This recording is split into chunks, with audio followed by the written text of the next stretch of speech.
Hello everyone. तो आज हम लोग एटमॉस्फेयर चैप्टर ज्योग्राफी का चैप्टर नंबर 2 का वन शॉट वीडियो लेके आए हैं। हाँ, मेरे को पता है बहुत लेट हो गया, पर एक्चुअली जब वो चैप्टर 1 का वीडियो बनाए तो फिर मेरा एग्ज़ाम था उस समय, और उसके साथ साथ यहाँ पे बच्चों लोग का एग्ज़ाम भी स्टार्ट हो गया था। मतलब कोचिंग में भी मेरे जो स्टूडेंट लोग थे उन लोग का बैच में टेस्ट ले रहे थे, तो उनका पेपर चेक करना था, पेपर बनाना था, फिर अपना भी पढ़ना था। मेरा भी सेमेस्टर एग्ज़ाम चला था कॉलेज में, ठीक है। तो उस चीज़ में मैं बना नहीं पाया। जैसे मेरा एग्ज़ाम ख़त्म हुआ मैं तुरंत ये PDF मतलब बना के लाया हूँ। और हाँ, ये PDF बनाने में मतलब मेरे कॉलेज के दोस्तों ने मेरा बहुत हेल्प किया है, सच सच बता रहा हूँ, ठीक है। वो लोग मतलब मेरा बहुत हेल्प किया इसको बनाने में, उन्हीं के कारण इतना जल्दी वीडियो आ पा रहा है अभी, ठीक है। तो टाइम वेस्ट करते हुए हम लोग एटमॉस्फेयर का पूरा वन शॉट वीडियो स्टार्ट कर रहे हैं। और इसमें आप लोग को उतना ही पढ़ाया जाएगा जितना तुम लोग को बोर्ड्स के लिए जरूरी है। जितना तुम लोग को बोर्ड्स में लगेगा उतना ही पढ़ाया जाएगा, उससे ज़्यादा कुछ नहीं रखेंगे हम, ठीक है। तो अगर तुम ये सोच रहे हो कि वीडियो अगर 2 घंटा का जा रहा है, 2.5 घंटा का जा रहा है, 3 घंटा का जा रहा है, तो मेरे को मतलब उतना टाइम देना चाहिए या नहीं, तो चिंता मत करो। हम कोशिश करेंगे कि वीडियो को शॉर्ट से शॉर्ट टाइम में रखें। और अगर वीडियो थोड़ा सा लेंदी हो रहा है, लाइक 1.5 घंटा या 2 घंटा का जा रहा है, तो ठीक है, उसको ब्रेक कर करके तुम लोग देख लो, लेकिन ठीक है, छोड़ो मत, देख लो, क्योंकि उसमें उतना ही पढ़ाएंगे हम जितना तुम लोग को माध्यमिक एग्जामिनेशन के लिए इंपॉर्टेंट है, ठीक है। तो चलो हम लोग एकदम सबसे पहले स्टार्ट करते हैं अपना एटमॉस्फेयर चैप्टर का डेफिनेशन के साथ, ठीक है। तो एटमॉस्फेयर होता क्या है, ठीक है। एटमॉस्फेयर क्या होता है? हम जहां पे रहते हैं ना, हम जिस जगह पे रहते हैं उसको लिथोस्फेयर बोलते हैं। हम जहां पे रहते हैं उसको लिथोस्फेयर बोलते हैं, ठीक है। इस लिथोस्फेयर के जस्ट ऊपर जो हवा है, एयर है ना, वो एक चादर की तरह काम करता है, ठीक है। यहाँ पे हम लोग हैं और यहाँ पे जो हवा है मेरा, ये एक चादर की तरह काम करता है, ठीक है। चादर की तरह काम करता है, और इसी चादर के लेयर को, मतलब एयर के लेयर्स को हम लोग बोलते हैं एटमॉस्फेयर्स। मतलब यहाँ पे हम हैं और यहाँ से ऊपर तक जितना भी एयर का लेयर्स है सारा उसको हम लोग बोलते हैं एटमॉस्फेयर्स। अब क्या होता है कि कुछ जगह पे एयर का एटमॉस्फेयर कुछ और रहता है और कुछ जगह पे एटमॉस्फेयर कुछ और रहता है। मतलब कि कंस्टिट्यूएंट्स का बात कर रहे हैं हम यहाँ पे, कि कहीं पे कंस्टिट्यूएंट्स कुछ और रहेगा, कहीं पे कंस्टिट्यूएंट्स कुछ और रहेगा, जिसके कारण क्या होगा, इनका कैरेक्टरिस्टिक्स में चेंजेस आएगा, ठीक है। लाइक कहीं पे गर्मी बहुत ज्यादा होगा, कहीं पे ठंडा बहुत ज्यादा होगा किसी लेयर में, ठीक है। किसी लेयर में हाइड्रोजन बहुत ज्यादा होगा, किसी लेयर में ऑक्सीजन बहुत ज्यादा होगा, ठीक है। तो वो सारा चीज हम लोग यहाँ पे कवर करेंगे अपना एटमॉस्फेयर के चैप्टर में, ठीक है। तो एटमॉस्फेयर का डेफिनेशन, और हाँ, ये जो ज्योग्राफी का चैप्टर 1 था उसका मैंने PDF उस वीडियो में देना मैं भूल गया था, लेकिन मैं उसको इस वीडियो के साथ साथ लिंक दे दूंगा उसका भी, मतलब उसके नोट्स का। तो उसका भी नोट्स तुम लोग को मिल जाएगा, और ये जो PDF है इसका भी नोट्स तुम लोग को मिल जाएगा। तो अगर नोट्स मिल जाएगा तो एक बार बस इसको पढ़ लेना, ठीक है, तो वो क्लियर हो जाएगा पूरा कुछ, ठीक है। अगर वीडियो स्पीड लग रहा है तो इसको स्लो कर लेना। तो एटमॉस्फेयर क्या है? द लेयर या फिर ब्लैंकेट, ठीक है, द लेयर या फिर ब्लैंकेट ऑफ एयर, ठीक है। एयर का जो लेयर है या फिर एक ब्लैंकेट की तरह जो चीज है, ठीक है, the layer blanket of air surrounding the earth from 0 to 10,000 kilometre. ये 10,000 क्यों है? क्योंकि 10,000 के बाद हम स्पेस पे पहुंच जाते हैं पूरा, ठीक है। 10,000 के बाद कोई ऐसा स्पेसिफिक कोई लेयर होता नहीं है, वो स्पेस का जगह इलाका होता है, ठीक है, बोल सकते हो स्पेस का इलाका होता है वो। तो 0 किलोमीटर से लेकर 1000 मतलब 10,000 किलोमीटर तक, ठीक है। और ये सब हम लोग कहां से काउंट कर रहे हैं? अबव सी लेवल, ठीक है, सी लेवल के ऊपर से हम लोग काउंट कर रहे हैं, ठीक है। मिनिमम सी लेवल जो होता है उसके ऊपर से हम लोग काउंट करना स्टार्ट कर रहे हैं। 0 से लेकर 10,000 किलोमीटर की दूरी तक जो एयर का लेयर रहता है उसी को हम लोग बोलते हैं हमारा एटमॉस्फेयर। तो भैया एटमॉस्फेयर क्या होता है एकदम समझ में आ गया हम लोग को, ठीक है। अब जो एटमॉस्फेयर क्लियर हो गया, तो चलो हम लोग एटमॉस्फेयर को डिवाइड करते हैं। देखो ऐसा कुछ होता है हम लोग का, दिख रहा है, ये अर्थ है, यहाँ पे देखो कुछ ऐसा डायग्राम दिख रहा है, ब्लू कलर का रेज निकल रहा है, इसको हम लोग एयर का नाम दे सकते हैं, और यही हमारा एटमॉस्फेयर का भी काम करता है थोड़ा, ठीक है।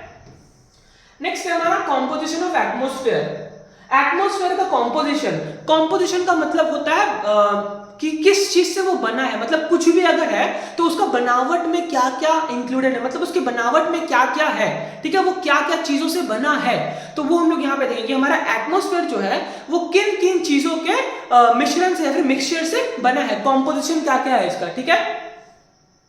तो composition of atmosphere is chiefly composed of 3 components. हमारा एटमॉस्फेयर मोस्टली 3 कंपोनेंट्स के मिक्सचर से बना हुआ है, ठीक है। वो 3 कंपोनेंट्स क्या है, थोड़ा सा कोशिश करो, सोचो थोड़ा सा, ठीक है। हाँ, गैस है, एक वाटर वेपर है और डस्ट पार्टिकल्स है। गैस है, वाटर वेपर है और डस्ट पार्टिकल्स है। गैस है, ठीक है, वाटर वेपर्स है और डस्ट पार्टिकल्स है। ये 3 कंपोनेंट्स को मिला के हमारा एटमॉस्फेयर पूरा बना हुआ है, ठीक है। अब गैसियस एलिमेंट्स, वाटर वेपर और तुम्हारा जो हम लोग यहाँ पे एक और देख लेते हैं वाटर वेपर, इन लोग का भी कुछ वेराइटीज होता है, सारे का नहीं पर कुछ कुछ का सब डिविजन होता है। जैसे कॉम्पोजिशन ऑफ एटमॉस्फेयर में ये 3 डिविजन बना है ना, जैसे कि कॉम्पोजिशन ऑफ एटमॉस्फेयर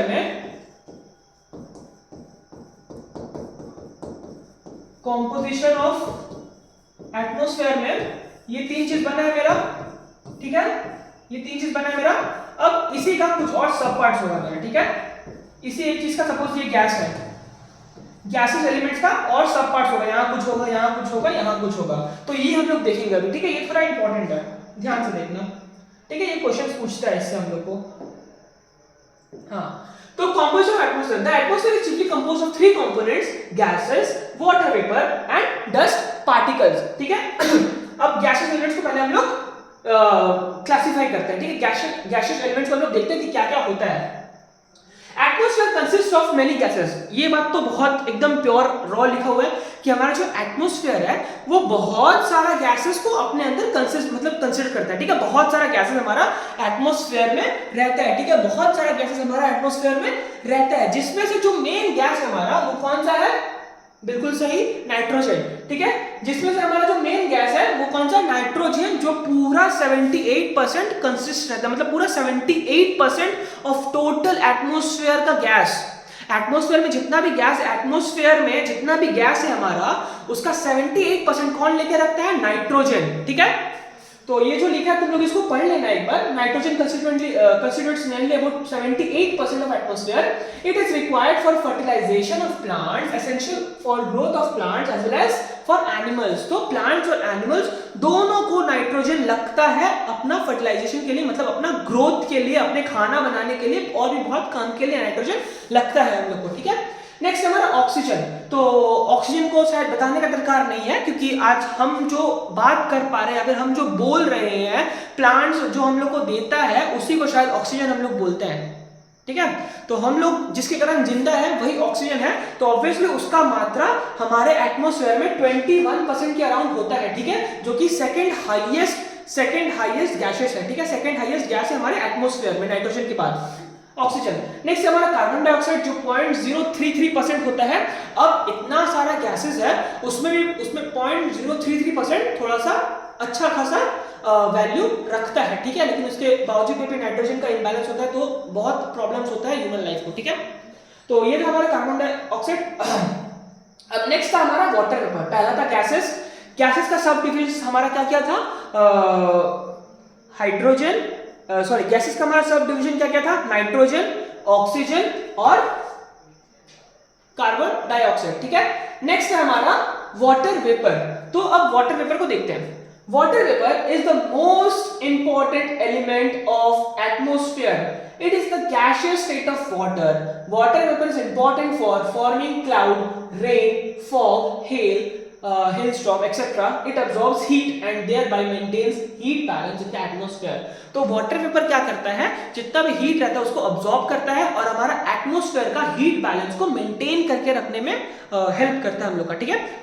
और वाटर वेपर के हेल्प से हम लोग के एटमॉस्फेयर में क्लाउड्स बनता है आकाश में, और फिर वही क्लाउड्स हमारा रेनफॉल के थ्रू नीचे आता है, ठीक है। रेनफॉल प्रेसिपिटेशन अलग अलग फॉर्म का हो सकता है, कभी स्नो होता है, कभी वाटर के फॉर्म में रहता है, कभी हेलस्टोन्स के फॉर्म में रहता है, वो जो बर्फ का पत्थर होता है वो, ठीक है। अलग अलग फॉर्म में हमारा हेलस्टोन्स नीचे आता है, ठीक है। नेक्स्ट हमारा डस्ट पार्टिकल्स। डस्ट पार्टिकल्स क्या है, यहाँ पे कुछ कंस्ट्रक्शन चल रहा है, वो जो डस्ट पार्टिकल्स है, छोटे छोटे एकदम फाइन पार्टिकल्स जो हम लोग को दिखता नहीं है, बल कुछ बहुत क्या बोल सकते हो, जो हम लोग को दिखता नहीं है, लेकिन क्या होता है जब देखना हाथ बहुत रफ हो जाता है ना, तो डस्ट पार्टिकल्स हमारे हाथ में रहता है, वही चीज को हम लोग बोलते हैं डस्ट पार्टिकल्स। तो एटमॉस्फेयर में कुछ डस्ट पार्टिकल्स भी रहते हैं, ठीक है। Dust particle plays an important role for reflection of sunlight, ठीक है। अब सनलाइट के रिफ्लेक्शन में डस्ट पार्टिकल हमारा बहुत इंपॉर्टेंट रोल प्ले करता है, ठीक है। ये सब तुम लोग फिजिक्स में शायद से पढ़े होंगे। नेक्स्ट है हमारा layers of atmosphere according to chemical composition. अब पहले हम लोग देखें कि हमारे एटमॉस्फेयर का कॉम्पोजिशन क्या क्या था। अब हम लोग देखेंगे कि हमारा एटमॉस्फेयर का जो कॉम्पोजिशन है केमिकल के अकॉर्डिंग, मतलब केमिकल कॉम्पोजिशन के अकॉर्डिंग में कितना भाग में डिवाइड हो सकता है। मतलब कि केमिकल्स एक तरह से तुम गैसेस को समझ सकते हो कि किस केमिकल को हम लोग किस लेयर में या फिर किस रेंज तक हम लोग अपने एटमॉस्फेयर में पा सकते हैं। मतलब अगर मेरे को ये केमिकल चाहिए तो ये केमिकल किस रेंज तक मिलता है या फिर इस रेंज में कौन सा केमिकल्स हम लोग को मिलता है, ठीक है। ये हम लोग देखेंगे यहाँ पे कि layers of atmosphere according to chemical composition, ठीक है। अब हमारे एटमॉस्फेयर में हमारा जो केमिकल का कॉम्पोजिशन है वो अलग मतलब कि कुछ ऊपर जाएंगे तो यहाँ तक सेम मिलेगा, फिर थोड़ा सा और ऊपर जाएंगे तो यहाँ पे जो यहाँ पे था उससे अब दूसरा कुछ रहेगा, ठीक है। मतलब यहाँ पे एक चीज रहेगा, फिर ऊपर गए तो यहाँ पे कुछ और चीज मिलने लगेगा, ठीक है। उसको हम लोग डिवाइड किए हैं, ठीक है। उसके बेसिस पे हम लोग एक लेयर बनाए, उसके बेसिस पे हम लोग एक लेयर बनाए हैं। वो लेयर को हम लोग केमिकल कॉम्पोजिशन के नाम से पढ़ते हैं। पहला है हमारा होमोस्फेयर, दूसरा है हमारा हेट्रोस्फेयर। होमोस्फेयर और हेट्रोस्फेयर। होमोस का मतलब होता है यूनिफॉर्म या फिर सेम। होमोस का मतलब होता है यूनिफॉर्म या फिर सेम, इक्वल, ठीक है, सेम लेवल का या फिर इक्वल। और हेट्रो का मतलब होता है अलग अलग, ठीक है। थोड़ा सा ये रहेगा, थोड़ा वो रहेगा, थोड़ा ये रहेगा, थोड़ा वो रहेगा, ठीक है। जैसे थोड़ा मतलब कि क्या बोल सकते हो कि जैसे चावल जब बीनते हैं ना, चावल को जब हम लोग अलग करते हैं तो उसमें कुछ कुछ कंकर्स वगैरह रहता है, ठीक है। तो उसको हम लोग बोलते हैं हेट्रोजेनस कॉम्पोजिशन। जब हम लोग उसको जब हम लोग उसको रॉ फॉर्म में एकदम लेके आते हैं तो उसमें बहुत कंकर्स वगैरह रहता है, तो उसको हम लोग बोलते हैं हेट्रोजेनस, क्योंकि वहां पे सिर्फ चावल नहीं है, चावल के साथ और भी बहुत कुछ है, ठीक है। लेकिन जब हम लोग उसको बीन लेते हैं, साइड कर लेते हैं, मतलब एकदम गंदगी से हटा देते हैं, तो सिर्फ और सिर्फ चावल ही रह जाता है वहां पे, ठीक है। तो वो होता है हमारा होमोस्फेयर, होमोस बोल सकते हो उसको, ठीक है। उसको बोलते हैं हम लोग होमोस, ठीक है। तो ऐसे कुछ यहाँ पे होता है। होमोस्फेयर क्या है? Homos means uniform and sphere means region, ठीक है। यूनिफॉर्म रीजन जहां पे इक्वल चीज रहता है, वैसा जगह का बात हो रहा है यहाँ पे हमारे एटमॉस्फेयर में। Homo means uniform and sphere means region. It is extended up to 90 kilometres above sea level या फिर अर्थ सरफेस। मतलब 0 से लेकर 90 किलोमीटर तक आसमान में जो लेयर है वो होमोस्फेयर का रहता है, मतलब यूनिफॉर्म रहता है, ठीक है। उसके बाद there is no variation in the proportion of different gases. तो गैसेस कौन से लेयर में कितना है, कहां पे कितना है, कितना नहीं है, उसमें कुछ हम लोग बोल नहीं सकते हैं। वहां पे यूनिफॉर्म लेयर का डिस्ट्रीब्यूशन रहता है गैसेस का, ठीक है। नेक्स्ट आता है हमारा हेट्रोस्फीयर, जो कि इंपॉर्टेंट है। हेट्रोस्फीयर इसका मेन कथा है। Hetero means dissimilar and sphere means region. It extends up to 10,000 km. Different gases of this layer vary in proportion according to thickness. अब thickness के हिसाब से हम लोग हेट्रोस्फीयर को 4 लेयर्स में डिवाइड करते हैं, ठीक है। थिकनेस के हिसाब से हम लोग हेट्रोस्फीयर को 4 लेवल में डिवाइड करते हैं। पहला क्या है हमारा? Molecular nitrogen layer, atomic oxygen layer, helium layer और हाइड्रोजन लेयर। तो 90 के बाद से क्योंकि 0 से 90 तक हमारा होमोस्फीयर था, 90 के बाद से हमारा ये चारों का स्टार्ट होगा, ठीक है। 90 के बाद से ये चारों हमारा स्टार्ट होगा हेट्रोस्फीयर। 0 से 90 तक एकदम होमोस्फीयर है, मतलब equal uniform layer, uniform region. उसके बाद से हमारा हेट्रोस्फीयर स्टार्ट होता है, मतलब नॉन यूनिफॉर्म रीजन्स, ठीक है, डिसिमिलर रीजन। तो मॉलिक्यूलर नाइट्रोजन लेयर जो है वो 90 से लेकर 200 किलोमीटर तक रहता है। उसके बाद एटॉमिक ऑक्सीजन लेयर जो है वो 200 से 1100 किलोमीटर तक रहता है। और हीलियम लेयर जो है वो 1100 से 3500 किलोमीटर तक रहता है, ठीक है। उसके बाद हाइड्रोजन लेयर है जो 3500 से लेकर पूरा 10,000 किलोमीटर तक एकदम तना जाता है ऊपर तक, मतलब एंड तक एकदम, जहां तक मेरा एटमॉस्फेयर का लेयर रहता है या फिर एयर रहता है वहां तक ये टनाता है पूरा, ठीक है। कुछ ऐसा डायग्राम बनता है हम लोग का। देखो ये हमारा 0 है किलोमीटर एकदम, जहां पे इंसान रहता है, उसके ऊपर हमारा होमोस्फीयर, ठीक है। होमोस्फीयर ये वाला मेरा है, यहां से लेकर यहां तक पूरा होमोस्फीयर है, जहां पे यूनिफॉर्म रीजन है जो। उसके बाद से हमारा स्टार्ट होता है हेट्रोस्फीयर। देखो नाइट्रोजन लेयर है, ऑक्सीजन लेयर है, हीलियम लेयर है, हाइड्रोजन लेयर है, ठीक है। अब ये चीज तुम लोग भी देख सकते हो थोड़ा सा। जो हमारा होमोस्फीयर है उसमें तुम्हारा ट्रोपोस्फीयर आता है, स्ट्रेटोस्फीयर आता है, मेसोस्फीयर आता है। जो हमारा होमोस्फीयर है उसमें ट्रोपोस्फीयर, स्ट्रेटोस्फीयर, मेसोस्फीयर आता है। और हेट्रोस्फीयर में हमारा थर्मोस्फीयर और उसके बाद का लेयर्स आता है, ठीक है। अब ये क्या होता है थर्मोस्फीयर, मेसोस्फीयर, स्ट्रेटोस्फीयर, ट्रोपोस्फीयर, वो हम अभी आगे बताने वाले हैं तुम लोग को, ठीक है। तो इस वीडियो को बहुत अच्छा से देख लेना एक बार, और नोट्स को जरूर से पढ़ लेना अच्छा से एक बार, ठीक है। बाकी हाँ, अगर तुम लोग को कोई भी टॉपिक में डाउट होगा ना ये वीडियो से या फिर चैप्टर 1 के वीडियो से, तो मेरे को एक बार कमेंट में बता देना। मैं क्या करूंगा, एक छोटा छोटा, क्योंकि इतना बड़ा वीडियो बनाना, चैप्टर 5 इंडिया का वीडियो बनाना मतलब थोड़ा सा कॉम्प्लेक्स है। वो चैप्टर खुद तुम लोग को पता है कि बहुत बड़ा है, इंडिया का चैप्टर जो है वो खुद तुम लोग को बहुत पता है कि बहुत बड़ा है। उसको पढ़ाने में एटलीस्ट किसी को भी 2 से 3 महीना तो लगेगा ही। तो उसका वीडियो बना के यहाँ पे डालना थोड़ा सा कॉम्प्लेक्स हो जाएगा मेरे लिए, क्योंकि हम अपने नोट से सारा मतलब सारे चीज़ों को निकालते हैं वहाँ पे, मतलब फिर उसको वर्ड में पेस्ट करते हैं, वर्ड में पेस्ट करके यहाँ पे रिप्रेजेंट करते हैं, तो उसमें थोड़ा दिक्कत होता है। ठीक है, तो इंडिया को तो बताना थोड़ा मुश्किल है, लेकिन हाँ, अगर तुम लोग कोई पर्टिकुलर पार्ट बोल रहे हो, कोई पर्टिकुलर टॉपिक एक्सप्लेन करने बोल रहे हो, तो वो तुम लोग कमेंट में जरूर बताना कि भैया ये टॉपिक बता दीजिए, भैया ये टॉपिक बता दीजिए। तो हम उस टॉपिक के ऊपर जितना जितना जितना जितना जल्दी हो सके उतने जल्दी हम वीडियो ले आएंगे। अभी वैसे भी तुम लोग का हिस्ट्री का मैप के ऊपर और ज्योग्राफी के मैप के ऊपर बहुत जल्दी वीडियो आने वाला है, अराउंड 2-3 दिन में ही। ठीक है, 1 तारीख को मेरा एक और एग्जाम है, लेकिन ठीक है अभी पहले ये हम लोग देख लेते हैं।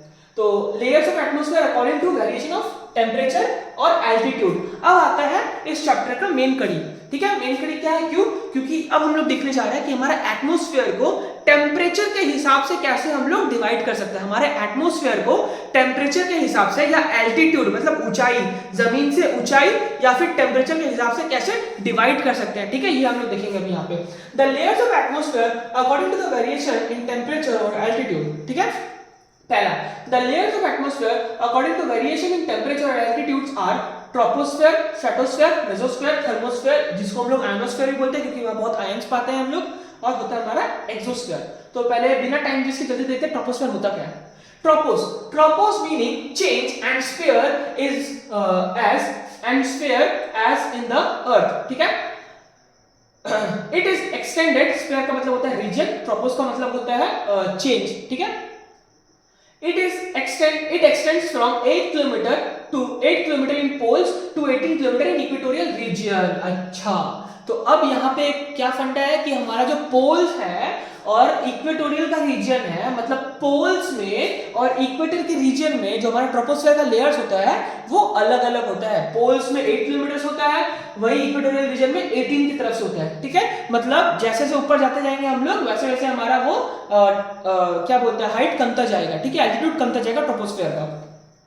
Main features of this layer देखो, it is nearest and dense layer. ठीक है, तो ट्रोपोस्फेयर जो है वो सबसे एकदम सामने है इंसानों का और सबसे डेंस लेयर है। इसका मेन फीचर्स देखो क्या क्या है। Temperature decreases with increasing in altitude with rate of 6.5 degree Celsius for every 1000 metres of SL. इसी को बोलते हैं लैप्स रेट ऑफ टेम्परेचर भी। ठीक है, तो ये बहुत इंपॉर्टेंट है, जो लोग डायरेक्ट पूछता है कि व्हाट इज लैप्स रेट या फिर लैप्स रेट ऑफ टेम्परेचर, तो लिख सकते हो कि इन ट्रोपोस्फेयर रीजन जब भी हम लोग 1000 मीटर ऊपर चढ़ते हैं तो टेम्परेचर 6.5 डिग्री सेल्सियस से कम जाता है। ठीक है, जैसे हम लोग 1000 मीटर ऊपर चढ़ते हैं टेम्परेचर 6.5 डिग्री सेल्सियस से कम जाता है। ठीक है, और ये वाइस वर्सा होगी, जैसे 1000 मीटर उतरेंगे टेम्परेचर 6.5 डिग्री सेल्सियस से बढ़ जाएगा। तो इसी को हम लोग ये हमारा मेन फीचर है ट्रोपोस्फेयर का। टेम्परेचर डिक्रीजेस, टेम्परेचर डिक्रीज होगा जैसे एल्टीट्यूड बढ़ेगा, एल्टीट्यूड बढ़ता जाएगा टेम्परेचर डिक्रीज होता जाएगा। ठीक है, हम लोग जितना ऊपर जाते जाएंगे टेम्परेचर उतना कमते जाएगा, इनवर्सली प्रोपोर्शनल है। ठीक है, नेक्स्ट क्या है, as it is lowest layer concentration of air molecules. तो जब बोल रहा है कि ये यहाँ पे ये बोल रहा है कि हम ये जो लेयर है ये लोएस्ट लेयर है, इसलिए यहाँ पे जो कंसंट्रेशन ऑफ मॉलिक्यूल्स होगा, एयर का मॉलिक्यूल्स होगा या फिर जो भी गैसेस होगा यहाँ पे बहुत ज्यादा एक्यूमुलेट रहेगा। क्यों, क्योंकि ये बहुत क्लोज लेयर है और इसीलिए ये बहुत डेंस लेयर भी कहलाता है, क्योंकि एयर मॉलिक्यूल्स बहुत ज्यादा प्रेजेंट होता है यहाँ पे।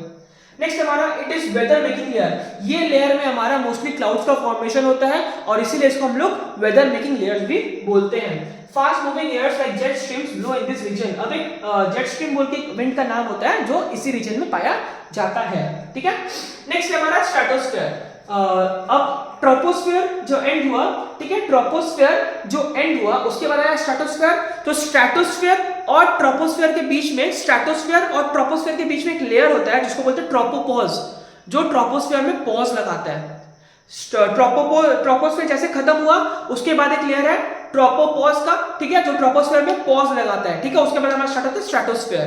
ठीक है, it is second layer which is extended up to 50 kilometre from tropopause. ठीक है, ट्रोपोपॉज के बाद ये 50 किलोमीटर तक एक्सटेंड होता है ऊपर में। ठीक है, इसका मेन फीचर्स क्या है, temperature increases with increasing altitude, average temperature becomes 10 degree Celsius. तो इस लेयर में क्या होता है, जैसे जैसे हम लोग ऊपर जाते जाएंगे टेम्परेचर भी मेरा बढ़ता जाएगा। ठीक है, जैसे हम लोग एल्टीट्यूड में ऊपर जाएंगे टेम्परेचर भी बढ़ेगा। ठीक है, there is no weather disturbance, it is quite and calm layer. ये बहुत इंपॉर्टेंट है, ये बहुत इंपॉर्टेंट है। क्यों?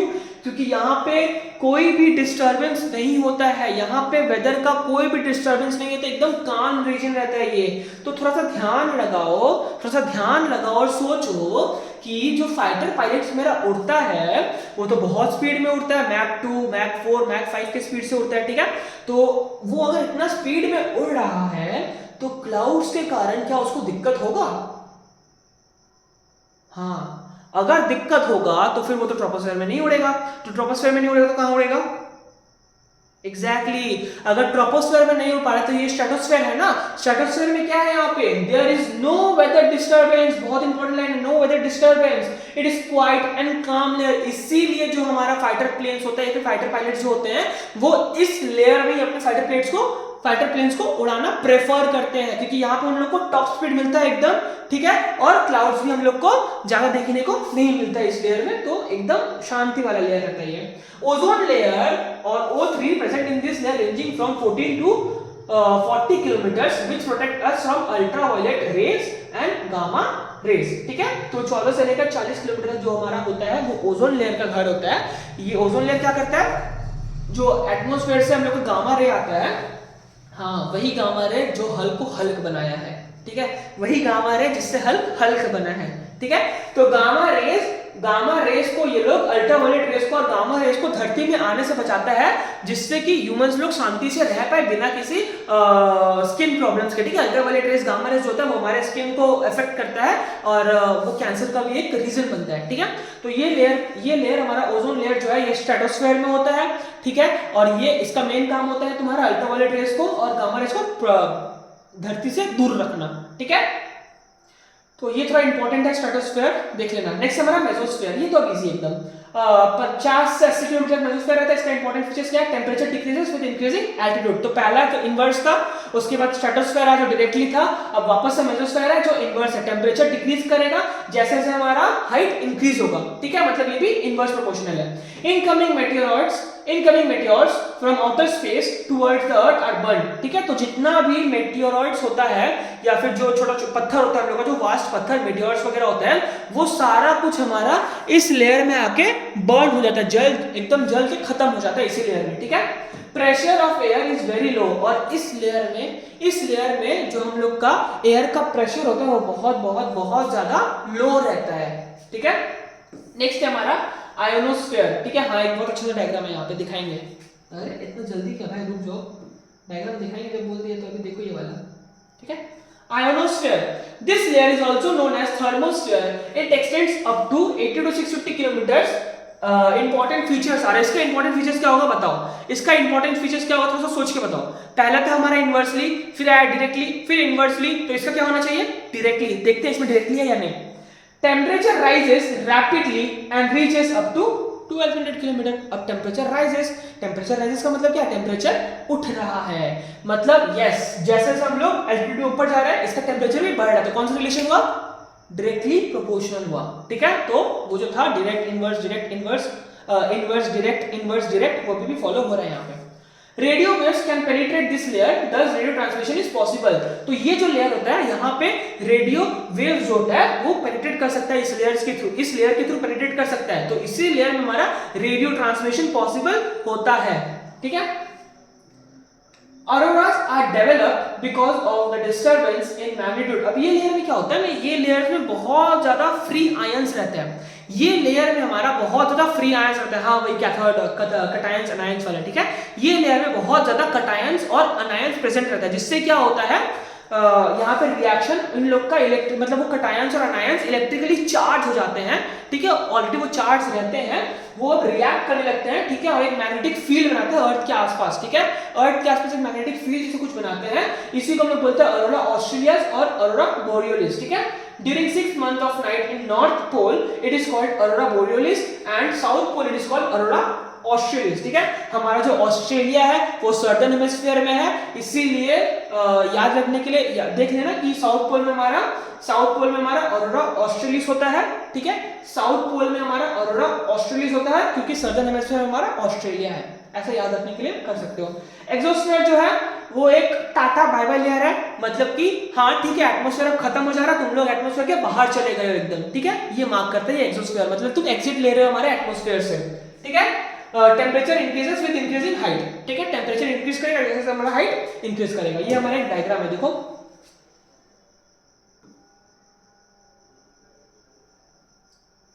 देखो ये हमारा अर्थ है, ट्रोपोस्फेयर है, प्लेन्स वगैरह उड़ रहा है, ये हमारा स्ट्रेटोस्फेयर है, ठीक है। यहाँ पे मीटरोइड्स वगैरह देखो बंद करके हट जा रहा है, मेसोस्फेयर में, थर्मोस्फेयर है, यहाँ पे एक्सोस्फेयर है, ठीक है। ये हमारा एक डायग्राम था, तो इसका क्वेश्चन डायरेक्ट आता तुम लोग देख लेना। अब हमारा शॉर्ट नोट है आयोनोस्फीयर का, ये तुम लोग जल्दी से गो थ्रू कर लेना एक बार पॉज करके, या फिर वीडियो ले लेना, उससे ही कर लेना एकदम, ठीक है, वीडियो कर लेना एक बार जल्दी से इसको, ठीक है। तो ये हमारा शॉर्ट नोट ऑफ आयोनोस्फीयर है, देख लेना इसको। फिर ट्रोपोस्फीयर के ऊपर शॉर्ट नोट है, देख लेना ये भी। स्ट्रेटोस्फीयर के ऊपर शॉर्ट नोट है, देख लेना ये भी। फिर ट्रोपोस्फीयर और स्ट्रेटोस्फीयर के बीच में डिफरेंस है, ये नोट्स तुम लोग को मिल जाएगा, उसमें पढ़ लेना। और हाँ, अगर बाहर से कुछ नहीं पढ़े हो अभी तक, या फिर एटमॉस्फेयर का चैप्टर से कुछ नहीं पढ़े हो, तो फिर चिंता मत करो, ये नोट्स ले लेना, यहाँ पे तुमको सब मिल जाएगा और यहीं से पढ़ लेना, ज्यादा माथापच्ची करने का दरकार नहीं है, ये नोट्स से ही पढ़ लेना, काफी है। अब आता है हमारा इंसोलेशन, ठीक है। इंसोलेशन क्या होता है, अब हमारा नेक्स्ट टॉपिक क्या है, इंसोलेशन। तो इंसोलेशन क्या होता है, जो भी हमारा सोलर रेडिएशन सन के थ्रू, जो भी सोलर रेडिएशन अर्थ में आता है, हीट लाइट वो सब जो भी हमारे अर्थ में आता है, उसको हम लोग बोलते हैं सोलर रेडिएशंस, ठीक है। The incoming solar radiation that is heat and light which is received by earth's surface and atmosphere is known as insolation, ठीक है। तो which is received by earth's surface and atmosphere is known as insolation. As the size of the earth and its distance from the sun are both relatively small, it receives significantly less quantity of insolation, मतलब कि जो भी heat और light सन से या फिर solar system से या फिर हमारे एटमॉस्फेयर से, जो भी हमारा मतलब कि सन से लाइट या हीट जो भी हमारे एटमॉस्फेयर में आता है, उसी को हम लोग बोलते हैं इंसोलेशन, ठीक है। अब यहाँ पे क्या बोल रहे हैं, हमें बोल रहे हैं कि हमारा अर्थ का जो साइज है वो कंपेयर टू सोलर सिस्टम थोड़ा सा छोटा है और बहुत दूर है सन से, ठीक है, सन से बहुत दूर है और बहुत छोटा है, इसीलिए जो इंसोलेशन आता है वो बहुत कम अमाउंट में आता है हमारे अर्थ पे, ठीक है। भाई इंसोलेशन इतना कम आता है, फिर भी इतना ज्यादा गर्मी क्यों पड़ता है कोलकाता में या इंडिया में या फिर पूरे वर्ल्ड में आजकल, ठीक है। तो इसका आंसर तुम लोग देखना, बताना कि अगर इंसोलेशन इतना ही कम आता है डिस्टेंस के कारण और साइज के कारण, तो इतना गर्मी क्यों पड़ रहा है, ठीक है। इसका आंसर तुम लोग बताना कमेंट में बहुत हो। तो इसका कुछ डायग्राम है, देखो सन आ रहा है, इंसोलेशन यहाँ से आया, जो हमारा एटमॉस्फेयर हीट और लाइट ट्रैप किया है, हीट और लाइट जो ट्रैप किया है उसी को हम लोग बोलते हैं इंसोलेशन। तो बहुत इजी टॉपिक है ये। नेक्स्ट हमारा टेरेस्ट्रियल रेडिएशन। रेडिएशन नाम से देखो कितना अच्छा लग रहा है ना, रेडिएशन मतलब कुछ रेडिएट करना, टेरेस्ट्रियल मतलब जमीन, हाँ। तो जितना भी हीट और लाइट हमारा एटमॉस्फेयर दिन के समय सूरज से अब्सॉर्ब करता है, और फिर क्या होता है रात में जब ठंडा मतलब कि जब कूल डाउन होना स्टार्ट होता है, तो जितना भी हीट और लाइट यूज अप नहीं होता है वो वापस से एटमॉस्फेयर में जाना स्टार्ट कर देता है, ठीक है। जितना भी हीट और लाइट दिन में सूरज से हम लोग लेते हैं, हमारा एटमॉस्फेयर लेता है, और जो यूज नहीं होता है बच जाता है, वही वापस से हमारा एटमॉस्फेयर से बाहर जाना स्टार्ट हो जाता है, ठीक है। टेरेस्ट्रियल मतलब जमीन से रेडिएशन मतलब रेडिएट होना स्टार्ट हो जाता है, जमीन से रेडिएट होना स्टार्ट हो जाता है और बाहर आउटर एटमॉस्फेयर में जाके फंस जाता है, उसी को हम लोग बोलते हैं terrestrial radiation. During night time, the heat energy of the sun is reflected back to space from the Earth's surface and atmosphere is known as terrestrial radiation. Terrestrial radiation includes radioactive materials naturally found on the Earth, including rock, soil, and more. ठीक है, तो यहाँ पे हम लोग को जो radioactive materials मिलता है, वहाँ से वो भी हम लोग का terrestrial radiation में बाहर चला जाता है, ठीक है। Radiations can enter the body through eating or breathing in it, ठीक है, breathing it in. Radiation can also enter the body from direct exposure, ठीक है। तो ये कुछ रेडिएशन है, देखो जो आया दिन में वही अब शाम में कूल डाउन होकर बाहर जा रहा है मेरा, ठीक है। इसी को हम लोग बोलते हैं टेरेस्ट्रियल रेडिएशन, मतलब जमीन से सब कुछ रेडिएट करता है वापस से। ये तुम्हारा कुछ इंसोलेशन और टेरेस्ट्रियल रेडिएशन का डिफरेंस है, इसको देख लेना एक बार, ठीक है।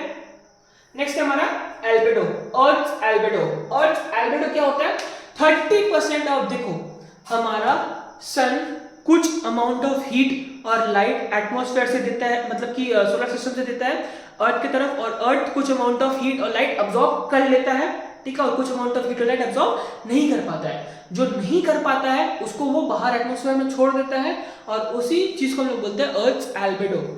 30% of sun's heat and energy, ठीक है, यहाँ पे हीट और एनर्जी इज कंप्लीटली रिटर्न, ठीक है। तो 70% हम लोग ऑब्जॉर्ब करते हैं, मतलब हमारा एटमॉस्फेयर ऑब्जॉर्ब करते हैं, एटमॉस्फेयर में हम रहते हैं, तो 70% हम लोग ऑब्जॉर्ब करते हैं, 70% हम लोग ऑब्जॉर्ब करते हैं, और 30% हम लोग ऑब्जॉर्ब नहीं कर पाते हैं, उसको हम लोग क्या करते हैं, वापस से छोड़ देते हैं। 30% ऑब्जॉर्ब करते हैं, 70% ऑब्जॉर्ब करते हैं, 30% वापस से स्पेस में चला जाता है, ठीक है।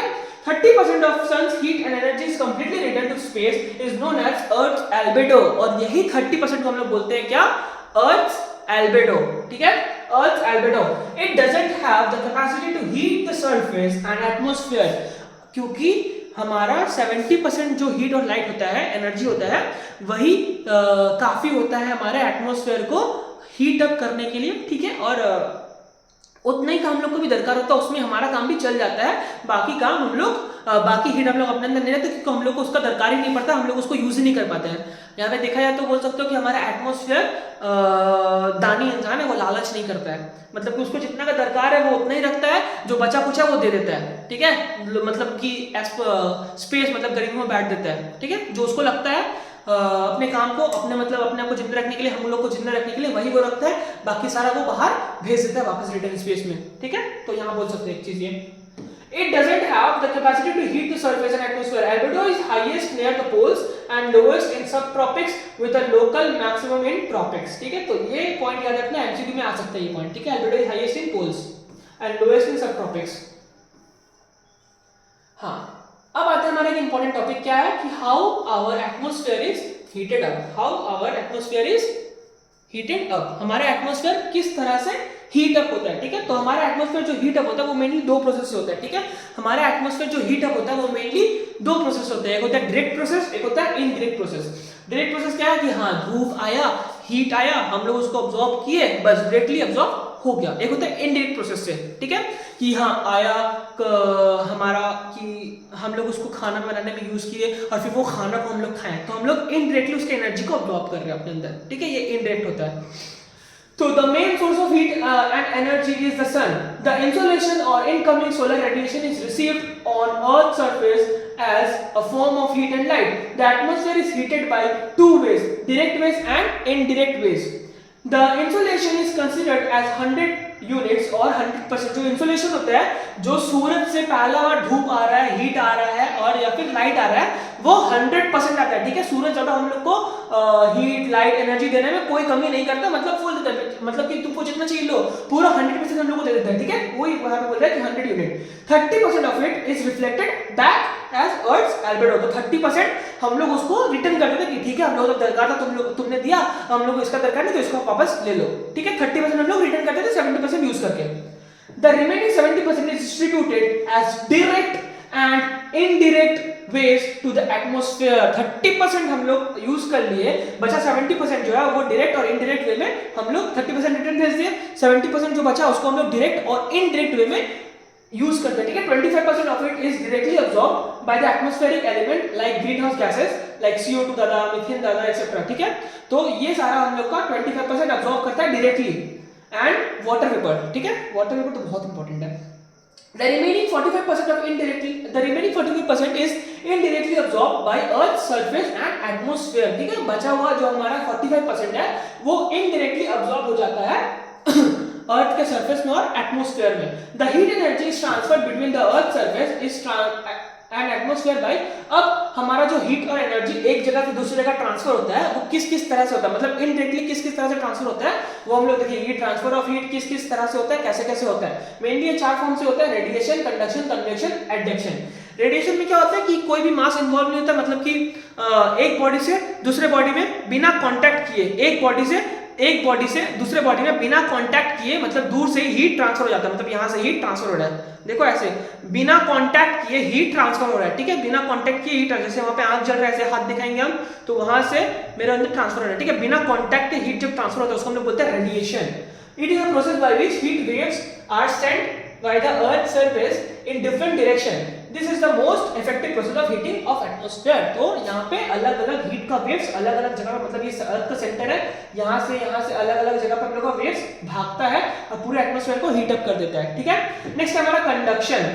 It is a process by which heat is transferred from Earth's surface to adjacent layers and then to the next layer. मतलब कि एक लेयर है, दो लेयर है, तीन लेयर, एक लेयर, दो लेयर, तीन लेयर, चार लेयर, पांच लेयर है अर्थ का, उसके बाद एक लेयर हीट हुआ, अब ये लेयर हीट हो गया, उसके बाद ये लेयर उसके कांटेक्ट में, ये लेयर उसके कांटेक्ट में, तो ये हीट हो जाएगा, फिर ये लेयर उसके कांटेक्ट में, तो ये हीट होगा, मतलब एक लेयर पूरा हीट हुआ, उसके बाद जो लेयर उसके कांटेक्ट में है वो हीट होगा, ये वाला हीट नहीं होगा, ये हीट हुआ है, ये हीट हुआ है, अब ये हीट होगा क्योंकि ये इसके कांटेक्ट में है, ये वाला हीट अभी नहीं होगा, जब ये वाला पूरा हीट हो जाएगा तब ये हीट होगा, ठीक है, समझ आ रहा है। मतलब ये हीट हुआ, ये इसके कांटेक्ट में, ये भी हीट होगा, ये फिर उसके कांटेक्ट में, तो ये हीट हो जाएगा जब पूरा, तो ये हीट होगा, ठीक है, एक एक लेयर करके मेरा हीटिंग होगा, इसी को हम लोग बोलते हैं कंडक्शन।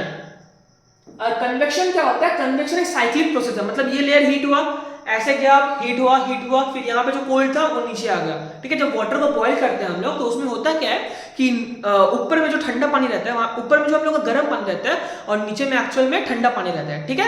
तो ठंडा पानी जो गर्म हो जाता है वो वार्म एयर हो गया, वार्म मूव्स अपवर्ड क्योंकि वो लाइट हो जाता है, तो वार्म होकर ऊपर आया, अब वहाँ पे एक स्पेस खाली होता है, अब वही स्पेस को ऊपर से ठंडा पानी लेने के लिए भरता है, तो मतलब ऊपर में ठंडा पानी होता है, ऊपर में गर्म पानी होता है, लेकिन नीचे में जो हमारा होता है वो ठंडा पानी होता है। तो ये एक साइक्लिक प्रोसेस है, देखो ध्यान से कि यहाँ पे गैस चल रहा है मेरा, यहाँ पे एक बर्नर रखा हुआ है ऐसे करके, यहाँ पे मेरा पानी हीट हो गया, ये ऊपर गया, ठीक है, यहाँ पे आ गया, अब ये पानी जो यहाँ से ऊपर आया, यहाँ पे कुछ जगह खाली हो गया होगा, यहाँ से ठंडा पानी नीचे भागता है उसका जगह भरने के लिए कि कौन पहले उसका जगह लेगा, फिर वो भी हीट होकर वो भी ऊपर जाता है, तो मतलब एक साइक्लिक प्रोसेस में रहा है, यहाँ से यहाँ तक हीट था गर्म पानी, यहाँ से यहाँ तक ठंडा पानी, तो एक साइक्लिक प्रोसेस में हो रहा है ना, इसी प्रोसेस को हम लोग बोलते हैं कन्वेक्शनल प्रोसेस।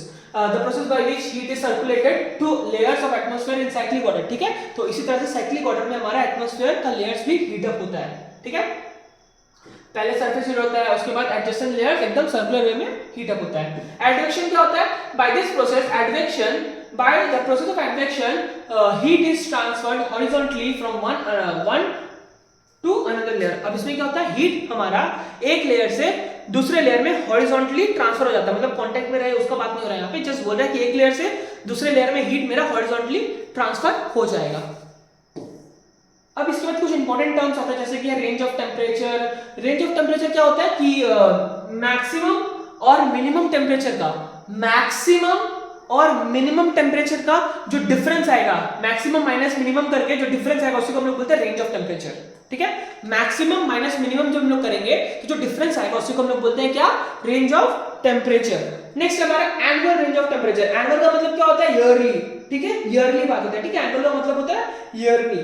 तो difference between maximum and minimum temperature of a day is called diagonal range of temperature. तो एनुअल यहाँ पे क्या बात हो रहा है? एक दिन का, ठीक है, एक दिन का बात हो रहा है यहाँ पे, ठीक है। तो एक दिन का मैक्सिमम टेम्परेचर और एक दिन का मिनिमम टेम्परेचर जो होगा, ठीक है, उसको हम लोग कैलकुलेट करेंगे हर दिन, तो उसका जो एवरेज निकलता जाएगा उसी को हम लोग ईयरली बेसिस पे देखेंगे। मतलब कि आज का निकाले हम लोग एनुअल रेंज ऑफ टेम्परेचर, कल का एनुअल रेंज निकाले, तीसरा दिन का एनुअल रेंज निकाले, ठीक है, और उसके बाद सारे दिन का टेम्परेचर को हम लोग एवरेज कर देंगे, तो वही हमारा निकल जाएगा annual range of temperature. Next हमारा diagonal range, the difference between the range of temperature of the hottest month and the coldest month. तो हॉटेस्ट मंथ तो दिसंबर में कितना मैक्सिमम ठंडा गया है वो, और हॉटेस्ट मंथ हमारा मई में जितना मैक्सिमम गर्मी गया है वो रीजन 50 डिग्री सेल्सियस हो गया, 49 डिग्री सेल्सियस हो गया, 42 हो गया वो। और यहाँ पे कोल्डेस्ट मंथ मतलब दिसंबर में लोएस्ट कितना गया, लाइक 7, 8, 11, 12, ठीक है। तो 50 - 12 जो हम लोग करेंगे वो हमारा डिफरेंस होगा, जो उसी को हम लोग बोलते हैं डायगोनल रेंज ऑफ टेम्परेचर, ठीक है। अब आता है हमारा हीट बेल्ट्स और टेम्परेट जोन्स ऑफ अर्थ, ठीक है। तो इसको समझने के लिए इतना जान लो कि हमारा जो अर्थ है वो एक ऐसे है, मतलब ऐसे है ओवल टाइप में, ओवल में जॉइंट शेप में, ठीक है। ऊपर चिपटा हुआ है, नीचे चौड़ा है, ऊपर चिपटा हुआ है, नीचे चौड़ा है। तो उससे होता क्या है कि सारा जगह पे इक्वल अमाउंट ऑफ हीट नहीं जाता है। तो उससे होता है क्या, कुछ लेयर में ज्यादा गर्मी रहता है, कुछ लेयर में कम गर्मी रहता है। मतलब कि इस रीजन में, मतलब सपोज जो इक्वेटर वाला रीजन है वहां पे ज्यादा गर्म रहता है, इक्वेटर के ऊपर जाते हैं तो कम गर्म रहता है, लेकिन जैसे पोल्स हो जाएंगे वहां पे बहुत ठंडा रहता है। तो इसी बेसिस पे हम लोग अपने अर्थ को 3 लेयर्स में डिवाइड किए हैं, ठीक है। एकदम हॉटेस्ट जगह, कम हॉट जगह और उसके बाद कोल्डेस्ट जगह। ठीक है। तो इसी को हम लोग कुछ जोन्स में डिवाइड करते हैं ताकि हम लोग इजीली समझ सके कि कौन सा रीजन किस जोन में आता है और उस रीजन का टेम्परेचर कैसा होना चाहिए, एवरेज टेम्परेचर कैसा होना चाहिए, वही चीज हम लोग यहाँ पे देखेंगे जोन से। हीट बेल्ट और temperate zones of earth. Torrid zone extends from 0 degree to 30 degree north and south, ठीक है। तो पहला है हमारा टॉरिड जोन, उसके बाद है टेम्परेट जोन, फिर है फ्रिजिड जोन। फ्रिजिड क्या रहता है, हमेशा फ्रिज ठंडा रहता है, वही फ्रिजिड जोन है। फ्रिजिड मतलब एकदम ठंडा वाला, ये वाला रीजन ब्लू वाला, ठीक है। टॉरिड जोन क्या है, extends from 0 degree to 30 degree north and south, ठीक है। जो हमारा फ्रिजिड जोन है वो टॉरिड जोन है वो मेरा 0 से ऊपर 30 तक जाता है, नीचे 30 तक जाता है, ठीक है। ये हमारा आता है तुम्हारा टॉरिड जोन। फिर 30 से लेकर 66 डिग्री तक कुछ जाता है या फिर 60 डिग्री तक जो जाता है नॉर्थ और साउथ दोनों जगह पे, उसको हम लोग बोलते हैं टेम्परेट जोन। कुछ सिटीज का नाम है यहाँ पे, कंट्रीज का नाम है, देख लेना। फिर आता है हमारा फ्रिजिड जोन जो 60 से लेकर पूरा 90 पोल तक होता है, ठीक है। ये हमारा फ्रिजिड जोन। अब यहाँ पे कुछ शॉर्ट नोट्स है, देख लो एक बार। एयर प्रेशर क्या होता है, the weight of air molecules which exerts pressure towards. अब सब चीज को ग्रेविटी पावर नीचे खींचता है, तो किसी भी चीज जो नीचे गिर रहा है उसमें एयर प्रेशर भी कुछ काम करेगा, एयर प्रेशर भी नीचे की तरफ जाएगा ना। तो कुछ इसको अगर ऐसे छोड़ देंगे हम लोग तो एयर प्रेशर भी उसको नीचे की तरफ करेगा, तो वही एयर प्रेशर को हम लोग यहाँ पे डिफाइन कर रहे हैं।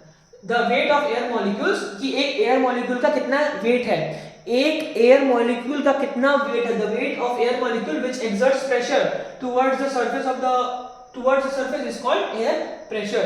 Instrument to measure air pressure, barometer है। Types of barometer, Fortin's barometer और aneroid barometer. Unit of air pressure millibar. What is the normal barometric pressure, 76 centimetre, ठीक है। Air metre height. Low pressure क्या होता है, हाई प्रेशर क्या होता है देख लेना एक बार। आइसोथर्म एक हमारा आइसोथर्म और ये सब क्या होता है देख लो थोड़ा सा। तो हमारा जो मैप होता है, मैप उसमें हम लोग एक इमेजिनरी लाइन टांगते हैं। कैसा लाइन, ठीक है, एक इमेजिनरी लाइन टांगते हैं जो सेम टेम्परेचर, मतलब जिस रीजन में सेम टेम्परेचर है उस सारे रीजन को एक इमेजिनरी लाइन से हम लोग कनेक्ट करते हैं, ठीक है। उसी इमेजिनरी लाइन को हम लोग बोलते हैं आइसोथर्म्स। और वो आइसोथर्म्स क्या करता है, वो इमेजिनरी लाइन क्या करता है, जिस जगह पे सेम टेम्परेचर्स है, जिस जगह पे सेम टेम्परेचर है उस टेम्परेचर को वो इकट्ठा करता है, एक लाइन से जोड़ता है, ठीक है। एक ग्राफ की तरह देखते हो ना, ग्राफ बनता है, पॉइंट्स को जोड़ता है, वैसे ग्लोब में ग्राफ बना के हम लोग सेम टेम्परेचर की जगह पे इस लाइन से, इमेजिनरी लाइन से जोड़ते हैं। इसी को हम लोग बोलते हैं हमारा आइसोथर्म। सिमिलर चीज, जहां जहां पे प्रेशर सेम होता है उसको हम लोग एक इमेजिनरी लाइन से जोड़ते हैं, उसको बोलते हैं आइसोबार। जहां जहां पे हमारा क्लाउड्स का मात्रा सेम होता है, फिर सेम अमाउंट ऑफ क्लाउड्स पाए जाते हैं, सेम काइंड्स ऑफ क्लाउड पाए जाते हैं, उसको हम लोग आइसोनेफ से जोड़ते हैं, उस इमेजिनरी लाइन को हम लोग आइसोनेफ बोलते हैं। और जहां जहां पे हमारा रेनफॉल का अमाउंट सेम रहता है उसको हम लोग जिस लाइन से इमेजिनरी लाइन से जोड़ते हैं उसको बोलते हैं आइसो हाइट, ठीक है। Name the pressure belts. अब हमारे यहाँ पे कुछ आता है प्रेशर बेल्ट्स का बात। तो प्रेशर बेल्ट्स हमारे एटमॉस्फेयर में बहुत इंपॉर्टेंट है, जो विंड्स के डायरेक्शन को कंट्रोल करते हैं, प्रेशर बेल्ट्स ही, ठीक है। प्रेशर बेल्ट्स ही प्लैनेटरी विंड्स के डायरेक्शन को कंट्रोल करते हैं, ठीक है। प्लैनेटरी विंड्स क्या होता है हम बताएंगे नीचे। तो इक्वेटोरियल लो प्रेशर बेल्ट है, सब ट्रॉपिकल हाई प्रेशर बेल्ट है, नॉर्थ और साउथ दोनों में। इक्वेटोरियल सब पोलर लो प्रेशर बेल्ट है, ऊपर और नीचे दोनों में। पोलर हाई प्रेशर बेल्ट है, ऊपर और नीचे दोनों में। इक्वेटोरियल लो प्रेशर बेल्ट सिर्फ एक होता है। ये प्रेशर ग्रेडियंट है कुछ बैरोमीटर का, बैरोमीटर स्लोप का, मतलब जिस बता रहा है कि जो हम लोग इमेजिनरी लाइंस को ज्वाइन करते हैं, मतलब जो हम लोग आइसोबार लाइंस होते हैं ना, आइसोबार का जो लाइंस होता है उसको जो हम लोग कनेक्ट करते हैं, तो हो सकता है यहाँ एक आइसोबार का लाइन हो, ठीक उसके नीचे एक और आइसोबार का लाइन हो। अब वो लोग पैरेलल नहीं रहते, ठीक है, वो लोग मतलब ऐसे, मतलब कि पैरेलल नहीं रहते, कुछ ऐसे रहेगा, यहाँ पे ऐसे गया, कुछ ऐसे जुड़ा है, फिर यहाँ पे यहाँ ज्यादा गया था यहाँ पास आ गया, फिर यहाँ गया था यहाँ पास आ गया, तो ऐसे जुड़ता है, ठीक है। यहाँ पे मेरा अर्थ का ग्लोब है, ऐसे घूम रहा है वो, ठीक है। तो ऐसा कुछ रहता है हमारा वो, ठीक है। तो वही उसी चीज का बात हो रहा है यहाँ पे। क्या लिखा है, the arrangement of isobar lines creates slope of pressure along which wind blows. If the isobar lines are closely spread, अगर आइसोबार लाइंस एक दूसरे के बहुत क्लोज है, ठीक है, the speed of wind will be more, the speed of wind will be more. अगर isobar lines close है तो विंड का स्पीड मोर रहेगा, लेकिन अगर वही आइसोबार लाइन दूर दूर है तो विंड का स्पीड मेरा कम हाई रहेगा। अगर मेरा आइसोबार का लाइन जो है वो क्लोज रहेगा, अगर आइसोबार का लाइन से मेरा जो क्लोज रहेगा, ठीक है, आइसोबार का लाइन से अगर क्लोज रहेगा बहुत, तो विंड का स्पीड जो रहेगा वो मेरा बहुत हाई रहेगा। आइसोबार का लाइन क्लोज रहेगा तो विंड का स्पीड मेरा बहुत हाई रहेगा, लेकिन वही अगर आइसोबार का मेरा जो वो रहेगा वो दूर दूर रहेगा, आइसोबार का लाइन मेरा दूर दूर रहेगा, तो वहां पे क्या होगा, मेरा जो विंड का स्पीड रहेगा वो कम रहेगा। ठीक है, यही था यहाँ पे। तो अब देखते हैं हमारा विंड्स का क्लासिफिकेशन। ठीक है, अब यहाँ पे क्वेश्चन बहुत बार आता है कि classify winds with a suitable diagram. तो हम लोग क्या करेंगे, वहां पे ये डायग्राम पूरा दिखा देंगे, वहां पे बना देंगे और फिर विंड्स को डिस्क्राइब कर देंगे। तो हमारा जो विंड्स होता है वो मेनली 5 तरीके का होता है। ठीक है, कुछ हमारा आता है प्लैनेटरी विंड्स। प्लैनेटरी विंड्स में तुम्हारा प्लैनेटरी विंड्स होता है, ट्रेड विंड्स होता है। टाइप्स ऑफ विंड में पहला था planetary winds, trade winds, westerlies, periodic winds और लोकल विंड्स। ठीक है, एक सेकंड रुक जाओ। हाँ, तो यहाँ पे एक चीज ऐड हुआ है, क्या होता है दिखा दे रहे हैं। ये हमारा जो टाइप्स ऑफ विंड है उसमें थोड़ा सा एरर हुआ है, उसको ठीक कर लेना तुम लोग सब कोई। ठीक है, और ये एरर हो ही सकता है, तो उसका कोई इशू मत बनाना, अगर बनाना तो बना सकते हो, तुम्हारा ऊपर ही है। तो हमारा जो विंड्स का टाइप होता है वो 4 तरीके का होता है। पहला होता है हमारा प्लैनेटरी विंड्स, दूसरा होता है हमारा पीरियोडिक विंड्स, तीसरा होता है हमारा लोकल विंड्स और चौथा होता है हमारा इरेगुलर विंड्स। ठीक है, तो प्लैनेटरी विंड में क्या क्या आता है हमारा, प्लैनेटरी विंड में 3 आता है। एक होता है ट्रेड विंड्स, एक होता है वेस्टर्लीज और एक होता है हमारा पोलर विंड्स। ठीक है, तो ये 3 आते हैं हमारा प्लैनेटरी विंड्स के अंडर में। अब पीरियोडिक विंड्स में क्या क्या आता है, लैंड ब्रीज, सी ब्रीज। ठीक है,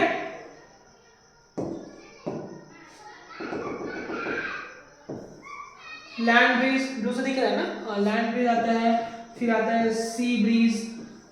ठीक आता है, फिर आता है हमारा मॉनसून विंड्स। ठीक है, फिर आता है हमारा यहाँ पे एनाबेटिक विंड्स एंड फिर आता है हमारा कैटाबेटिक विंड्स। ठीक है, तो ये आता है हमारा प्लैनेटरी विंड्स में। लोकल विंड में क्या आ सकता है, लोकल विंड में हमारा देखो क्या क्या आता है। लोकल विंड में पहला हमारा आता है लू, आंधी, ठीक है, चिनूक। ठीक है, फिर हमारा ये सडन में क्या आ सकता है, सडन में आ सकता है साइक्लोन्स, साइक्लोन्स आ सकता है हमारा एंटी साइक्लोन्स, एंटी साइक्लोन्स आ सकता है। ठीक है, स्पेलिंग देख लेना, थोड़ा सा अजीब है। ठीक है, तो ये हमारा होता है पूरा विंड का क्लासिफिकेशन। तो पहला आता है हमारा प्लैनेटरी विंड्स, नेक्स्ट आता है हमारा पीरियोडिक विंड्स, उसके बाद आता है लोकल विंड्स, फिर ये इरेगुलर विंड्स तुमको लिखना है नहीं लिखना है तुम्हारे ऊपर है। तो प्लैनेटरी विंड्स में हमारा पहला आता है ट्रेड विंड्स, वेस्टर्लीज दूसरा है और पोलर विंड्स तीसरा है। पीरियोडिक विंड्स में आता है land breeze, sea breeze, monsoon, anabatic and katabatic winds. और लोकल में हम लोग को पता है लू है, आंधी है, चिनूक है और भी बहुत सारे लोकल विंड्स में। ठीक है, आंधी वगैरह भी आता है। तो ये सारा हम लोग का वहां पे फोन लिख सकते हो, मिक्सर लिख सकते हो, बोरा लिख सकते हो। ठीक है, ये सब हमारा था लोकल विंड्स में। तो वो डायग्राम में थोड़ा सा गलती था, उसको माफ करना। ठीक है, आते हम लोग यहाँ पे हमारा प्लैनेटरी विंड्स का पहला सब डेफिनेशन, सब में क्या नाम है उसका, ट्रेड विंड्स। ट्रेड विंड्स को यहाँ पे पढ़ लो तो बहुत अच्छा रहेगा, फिर जब डायग्राम बताएंगे तो वो बहुत इजीली हो जाएगा। ट्रेड विंड्स क्या होता है, trade winds blow from subtropical high pressure belt to equatorial low pressure belt. Trade wind causes rainfall in eastern part and thus remains। अच्छा ठीक है, ये वाला हम लोग एक टॉपिक पढ़ने के बाद आते हैं या फिर छोड़ो, देख ही लेते हैं इसको भी, क्या ही आता है, छोड़ो। ट्रेड विंड्स क्या होता है, एक तरह का वो प्लैनेटरी विंड्स है। ठीक है, ट्रेड विंड्स एक तरह का प्लैनेटरी विंड्स है, मतलब कि परमानेंट विंड है, उसका डायरेक्शन परमानेंट रहता है।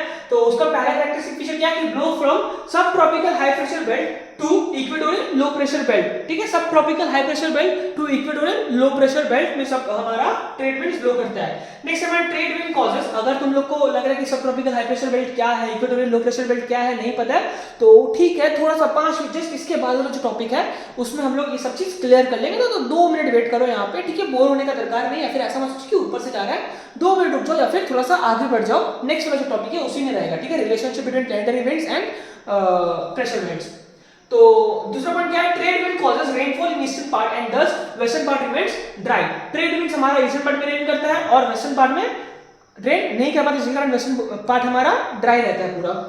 उसके बाद क्या है, blows in north east in northern hemisphere and south east in southern hemisphere. ये ट्रेड विंड्स का डायरेक्शन है कुछ, ये वाला 4 पॉइंट ओमिट कर देना।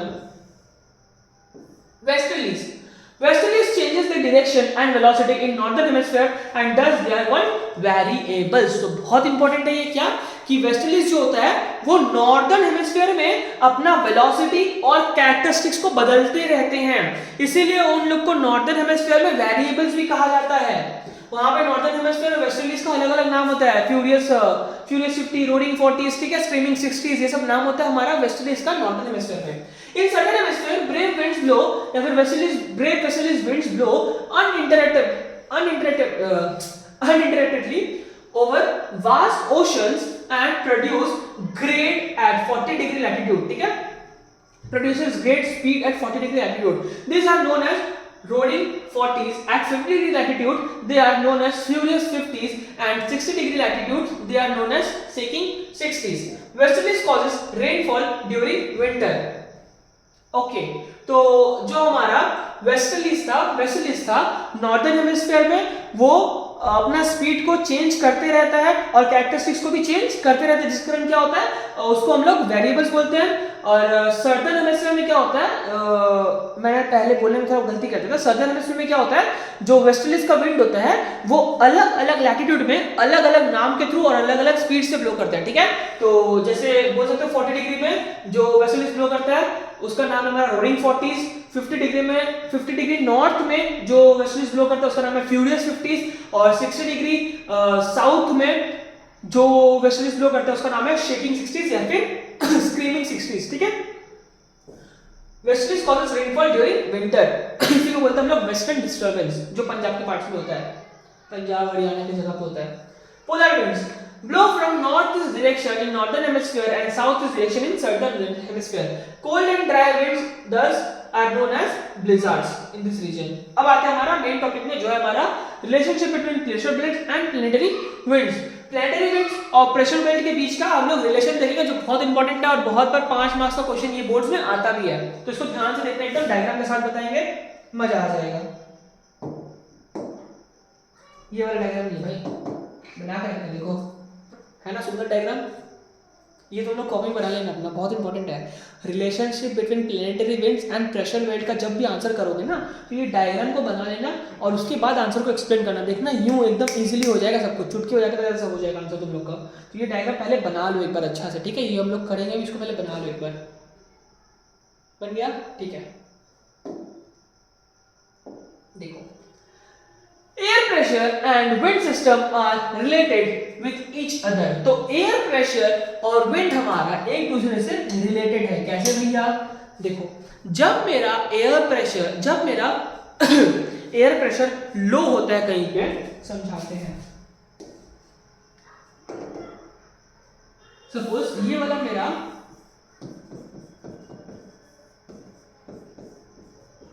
हाई प्रेशर का जगह है और ये मेरा लो प्रेशर का जगह है, तो विंड हमेशा हाई वाले जगह से लो की तरफ बढ़ेगा, विंड हमेशा हाई वाले जगह से लो की तरफ बढ़ेगा। तो आप जेन्युइनली सोचो ना कि कोई भी चीज दूसरे की तरफ कब जाएगा, मतलब कि अगर हम गरीब लोग को पैसा कब देंगे, जब हमारे पास पैसा होगा बहुत ज़्यादा, ठीक है, मतलब हमारे पास ज़्यादा है तो फिर हम गरीब को हेल्प कर रहे हैं, हेल्प कर सकते हैं, ठीक है। तो ऐसे यहाँ पे कुछ होता है, जब हाई प्रेशर के पास क्या होता है, एयर बहुत ज़्यादा रहता है, ठीक है। हाई प्रेशर के बाद एयर का कॉन्सेंट्रेशन बहुत ज़्यादा रहता है, उससे क्या होता है, वो एयर को मूव करना स्टार्ट कर देता है, किस तरफ, लो प्रेशर की तरफ। मतलब एयर मेरा हाई से लो प्रेशर की तरफ मूव करता है, ठीक है। तो इसीलिए देख सकते हो यहाँ पे कि जो विंड होता है वो हाई प्रेशर से हमेशा लो प्रेशर की तरफ ट्रैवल करता है, और यही रिलेशन है हमारा प्रेशर का और हाई, मतलब प्रेशर का और विंड का, ठीक है। प्रेशर और विंड का वही रिलेशन था हमारा। Air pressure and wind system are clearly related with each other. The direction of wind is determined by arrangement of high pressure regions through low pressure regions. तो wind किस तरफ चलेगा, किस तरफ नहीं चलेगा, वो डिटरमाइन कौन करता है, हाई प्रेशर बेल्ट का और लो प्रेशर बेल्ट का arrangement. These are even pressure belts. There are even pressure belts on Earth which are alternatively arranged. तो हमारा प्रेशर बेल्ट जो है वो अर्थ में ऑल्टरनेटिवली अरेंज किया हुआ है, ठीक है। The wind which blow permanently throughout the year in same direction is known as planetary winds. तो ऐसा winds जो permanently throughout the year same direction में चलता है उसी को हम लोग बोलते हैं planetary winds. Trade winds, westerlies हो यहाँ पे लीव हो गया, ठीक है, westerlies and polar winds are planetary winds. तो ये तीन हमारा planetary winds है। अब देखते हैं तीनों को क्या लिखा है ट्रेड विंड्स में। Trade winds blow from subtropical high pressure belt to equatorial low pressure belt in north and south, in northeast and southeast direction in each northern and southern hemisphere, ठीक है। तो यहाँ पे देखो जो हमारा ये ट्रेड विंड्स है, ये वाला जो ट्रेड विंड्स है हमारा नॉर्थ ईस्ट ट्रेड विंड्स है ये वाला, और ये हमारा साउथ ईस्ट ट्रेड विंड्स है, ठीक है।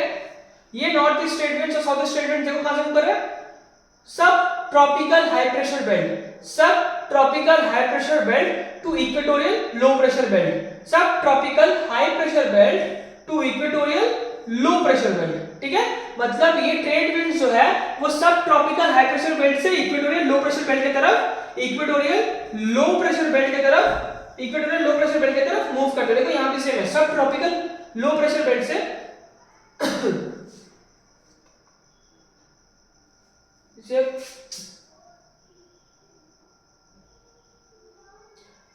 सब ट्रॉपिकल हाई प्रेशर बेल्ट, यहाँ पे सब ट्रॉपिकल हाई प्रेशर बेल्ट होगा यहाँ पे भी देखो। तो जो हमारा ट्रेड विंड्स है, साउथ ईस्ट ट्रेड विंड्स हो या नॉर्थ ईस्ट ट्रेड विंड्स हो, कहां से ब्लो करता है, सब tropical high pressure belt, sub tropical high pressure belt, ठीक है, to equatorial low pressure belt. मतलब यहाँ पे नॉर्दर्न हेमिस्फीयर में sub tropical high pressure belt से इक्वेटोरियल की तरफ आ रहा है, इक्वेटोरियल लो प्रेशर बेल्ट की तरफ आ रहा है, और सदर्न हेमिस्फीयर में sub tropical high pressure belt से इक्वेटोरियल लो प्रेशर बेल्ट की तरफ जा रहा है। बस डायरेक्शन में बदलाव है। देखो ये डायरेक्शन बहुत इंपॉर्टेंट है, ये एरो, यही एरो बहुत इंपॉर्टेंट है, ठीक है। नेक्स्ट देखते हैं हम लोग आगे क्या लिखा हुआ है। In each northern and southern hemisphere, subtropical high pressure belt to equatorial low pressure belt. अब तो याद भी होगा, इतना मैंने बोल दिया। According to Farrell's law क्या बोलता है कि winds deflect in winds जो नॉर्दर्न हेमिस्फीयर में चलता है वो अपने राइट की तरफ डिफ्लेक्ट होता है, और विंड जो सदर्न हेमिस्फीयर में चलता है वो अपने लेफ्ट की तरफ डिफ्लेक्ट हो जाता है। Farrell's law क्या बोलता है कि विंड जो अपने जो नॉर्दर्न हेमिस्फीयर में चलता है वो राइट की तरफ डिफ्लेक्ट होता है, और विंड जो सदर्न हेमिस्फीयर में चलता है वो लेफ्ट की तरफ डिफ्लेक्ट हो जाता है। यही Farrell's law इसका। These are known as easterlies, ठीक है। इन लोगों को हम लोग easterlies भी बोलते हैं। वेस्टर्लीज का देखते हैं। वेस्टर्लीज के पहले हम लोग खुद बनाने की कोशिश करते हैं। चलो वेस्टर्लीज से क्या होगा, देखो यहाँ पे ध्यान से, वेस्टर्लीज ये विंड है मेरा, ये वेस्टर्लीज है मेरा, ये वेस्टर्लीज विंड है मेरा, इसीलिए पहले बोले डायग्राम बना लो। ये वेस्टर्लीज विंड है मेरा, तो वेस्टर्लीज विंड कहां से ब्लो कर रहा है, एरो देखो, सब tropical high pressure belt to subpolar low pressure belt, ठीक है, सब tropical high pressure belt to subpolar low pressure belt. तो हमारा वेस्टर्ली जो मूव करता है वो सब ट्रॉपिकल हाई प्रेशर बेल्ट से सब पोलर लो प्रेशर बेल्ट में मूव करता है in both northern and southern hemisphere में। अब तुम लोगों को सब चीज समझ आ रहा होगा शायद खुद से, अगर डायग्राम बनाए होगे जेन्युइनली और खुद से देख रहे हो तो क्लियरली समझ आ रहा होगा कि हमारा जो वेस्टर्ली है वो सब ट्रॉपिकल हाई प्रेशर बेल्ट से सब पोलर लो प्रेशर बेल्ट की तरफ मूव करता है in south east and north east direction in the northern and southern hemisphere, ठीक है। Their winds have high velocity in southern hemisphere, but in northern hemisphere its velocity changes. तो southern hemisphere में क्या होता है, इनका velocity बहुत high रहता है, लेकिन northern hemisphere में जो उनका velocity बदलते रहता है, जिनको हम लोग variables भी बोलते हैं. याद करो, नॉर्थर्न हेमिस्फीयर में ये वेलोसिटी बदलते रहता है विंड स्पीड का, तो उनको हम लोग वेरिएबल्स बोलते हैं. लेकिन सर्टेन हेमिस्फीयर में वो विंड का वेलोसिटी बदलता नहीं है, सेम रहता है, जिसको हम लोग क्या बोलते हैं, फ्यूरियस 40s, स्क्रीमिंग 60s. ठीक है, वही सब नाम है जो हमारा. Polar winds. Polar winds blow from polar high pressure belt to subpolar low pressure belt. इसका भी डायग्राम देखोगे क्लियर समझ आ जाएगा एकदम. देखो पोलर विंड्स ये है मेरा, ये पोलर विंड्स है मेरा. एरो देखो इसका, polar high to subpolar low pressure. ठीक है, polar high to subpolar low pressure, polar high pressure, polar high pressure belt to subpolar low pressure. ठीक है, डायग्राम देख लो इसका, समझ आ गया होगा क्लियर एकदम एकदम. From polar high pressure belt to subpolar low pressure belt in northeast and southeast direction, in which in each northern and southern hemisphere. So these are called blizzards. ये उसका कुछ डायग्राम था, एक देख लेना, ये डायग्राम है उसका. ठीक है, तो ये थोड़ा इंपॉर्टेंट है, ये relationship between planetary events and pressure belts थोड़ा इंपॉर्टेंट है, अच्छा से इसको देखना. ठीक है, नहीं समझ आएगा तो वापस से पीछे जाके एक बार देख लेना. ठीक है, और डायग्राम के साथ बनाना आंसर्स एकदम. रिलेशनशिप बिटवीन रिलेटिव ह्यूमिडिटी और टेम्परेचर है जो हम लोग बाद में करेंगे. आगे में एक और है वो eye of cyclone. Eye of cyclone क्या होता है हमारा, तो आई ऑफ साइक्लोन क्या होता है, जो हमारा साइक्लोन ये बिल्डिंग नेचर का होता है ना, उसके सेंटर में क्या होता है, एक बहुत लो प्रेशर जोन होता है. मतलब ये लो प्रेशर रहता है और बाहर में हमारा पूरा हाई प्रेशर जगह रहता है. ठीक है, ये लो प्रेशर है और बाहर में इसका आसपास पूरा हाई प्रेशर बनता है. इससे क्या होता है, एयर अंदर की तरफ मूव करता है, ऐसे करके एयर अंदर की तरफ ऐसे करके मूव करता है, ऐसे करके मूव करता है और ये घूमता हुआ लगता है, ऐसे गोल गोल गोल गोल. ठीक है, इसी को हम लोग बोलते हैं आई ऑफ साइक्लोन. इस लो प्रेशर वाले जोन को, लो प्रेशर वाले एरिया को ही हम लोग बोलते हैं आई ऑफ अ साइक्लोन. साइक्लोन होता क्या है, एंटी साइक्लोन क्या होता है, वो हम लोग आगे अभी देखेंगे. ये एक बार देख लो ध्यान से, आई ऑफ साइक्लोन क्या होता है. नेक्स्ट आता है हमारा different pressure belts on earth surface. अब हम देखे थे हमारे अर्थ के सरफेस में कुछ अलग अलग प्रेशर बेल्ट था, जो इक्वेटोरियल लो प्रेशर बेल्ट था, सब ट्रॉपिकल हाई प्रेशर बेल्ट था. ठीक है, वैसे ही हमारा यहाँ पे कुछ और भी होता है. तो ये था हमारा प्रेशर बेल्ट. ठीक है, पहला था हमारा equatorial low pressure belt, sub tropical high pressure belt. ठीक है, फिर है सब पोलर लो प्रेशर बेल्ट, उसके बाद है पोलर हाई प्रेशर बेल्ट, फिर है हमारा पांचवा फिर है हमारा ये सब पोलर हाई प्रेशर बेल्ट. तो ये चार प्रेशर बेल्ट हमारा मोस्टली था. ठीक है, जो हमारा इक्वेटोरियल लो प्रेशर बेल्ट था वो सेंटर में होता है, तो एक ही होता है. बाकी उसके अलावा सारा प्रेशर बेल्ट हमारा दो होता है, एक नॉर्थ में और एक साउथ में, याद रखना. तो इक्वेटोरियल लो प्रेशर बेल्ट का कैरेक्टरिस्टिक्स क्या है वो देख लो. 5 डिग्री नॉर्थ और 5 डिग्री साउथ तक वो रहता है, 0 से लेकर 5 डिग्री नॉर्थ 5 डिग्री साउथ तक रहता है वो. उसके बाद एक बार ये सब देख लो, low pressure prevails here, presence of vast expansion of water bodies, mass air look. तो यहाँ पे क्या होता है, बहुत ज्यादा ह्यूज अमाउंट में वाटर बॉडीज प्रेजेंट रहता है सेंटर में. ठीक है, इक्वेटोरियल लो प्रेशर बेल्ट की तरफ बहुत ज्यादा वाटर बॉडीज प्रेजेंट है हमारा. ठीक है, deflection of rising air in the northern and southern of the equator can result in rotational horizontal movement. यहीं पे क्या होता है, हमारा horizontal movement of air absent रहता है, जो डोल्टन्स का रीजन बनता है यहाँ पे. ठीक है, ये सब चीज लिखा है यहाँ पे. सब ट्रॉपिकल हाई प्रेशर बेल्ट देख लो एक बार, वो 30-35 तक रहता है पूरा हमारा. ठीक है, 30 से लेकर 35 डिग्री नॉर्थ और साउथ दोनों साइड में रहता है हमारा सब tropical high pressure belt. High pressure यहाँ पे रहता है, इसे इसका नाम है high pressure belt. Rising warm and moist air from equator cools in upper atmosphere, becomes heavy and seems invisible. ठीक है, the rising air moves towards poles and as a result air is filled up in subtropics. The cold winds are formed and descends. It rears 30 degree to 55 degree latitude, creating high pressure. As the air descends, it becomes warm. जैसे जैसे air मेरा नीचे आता है वो warm बनता है, and its capacity to hold water vapor increases. तो उसका वाटर वेपर को होल्ड करने का जो कैपेसिटी है वो बढ़ने लगता है. As a result, there is condensation or rainfall for this flat desert like. There is no condensation or rainfall for this flat desert like Sahara, Kalahari and other deserts in this region. There is no condensation. ठीक है, जैसे जैसे नीचे आता है उसका water को retain करने का कैपेसिटी बढ़ता है। तो अगर वाटर को रिटेन करने का कैपेसिटी बढ़ रहा है तो सिंपल सा बात है कि वहां पे मेरा क्या होगा, रेनफॉल होगा ही नहीं, क्योंकि वहां पर मेरा जो क्लाउड्स बनेगा ही नहीं वहां पे, ठीक है। कंडेंसेशन नहीं हो तो क्लाउड्स नहीं बनेगा। इन कॉलोनियल डेज शिप्स का यहाँ पे कहानी है वो पढ़ लेना आप लोग, ठीक है। हॉर्स लैटिट्यूड नाम क्यों पड़ा, बेसिकली वही कहानी कि पहले जब भी शिप्स वगैरह आते थे तो वो लोग कुछ हॉर्सेस को फेंक देते थे बाहर में, ठीक है। तो वही जिसका नाम पड़ा हॉर्स लैटिट्यूड, सी में फेंक देते थे ताकि मूव कर सके बोट आगे की तरफ। तो पूरा पढ़ना समझ जाओगे। नेक्स्ट हमारा सब polar low pressure belt. The two subpolar low pressure belt located between 60 to 65 degrees latitude north and south, ठीक है। नॉर्थ और साउथ में दोनों जगह पे 60 से 65 के बीच में हमारा सब पोलर लो प्रेशर बेल्ट रहता है। यहाँ पे पूरा लो प्रेशर प्रिवेल करता है। The centrifugal force and frictional drag due to Earth's rotation replaces its air from 60 degree to 65 degree latitude. It turns towards the polar in their other hemisphere. The semi-air jet deflects their way also sinks in north and south tropics. These belts are comparatively warmer than polar belts. तो polar belt जो हमारा होता है ये वाला एकदम top वाला, उसके कंपेयर में ये सब पोलर बेल्ट हमारा, सब पोलर लो प्रेशर बेल्ट हमारा थोड़ा सा वार्म रहता है उसके कंपेयर में, ठीक है। एकदम मतलब पोलर 90 डिग्री के कंपेयर में ये वाला जो रीजन है वो थोड़ा सा कूल डाउन रहता है। अब आता है पोलर हाई प्रेशर बेल्ट जो एकदम पोल्स का रीजन है, ये वाला मेरा polar high. To high pressure belt वो नॉर्थ में रहता है, साउथ में रहता है, ठीक है। This region remains frozen all the year due to cold dense air and high pressure exist. तो ये पोल वाला रीजन जो है ये दोनों जगह मेरा नॉर्थ में और साउथ में हमेशा through out the year frozen रहता है। The amount of water vapor is also low as the cold air has less moisture holding capacity, ठीक है। तो cold air का less moisture holding, moisture को पकड़ने का कैपेसिटी रहता है यहाँ पे हमारा, ठीक है। cold air वो देख लेना।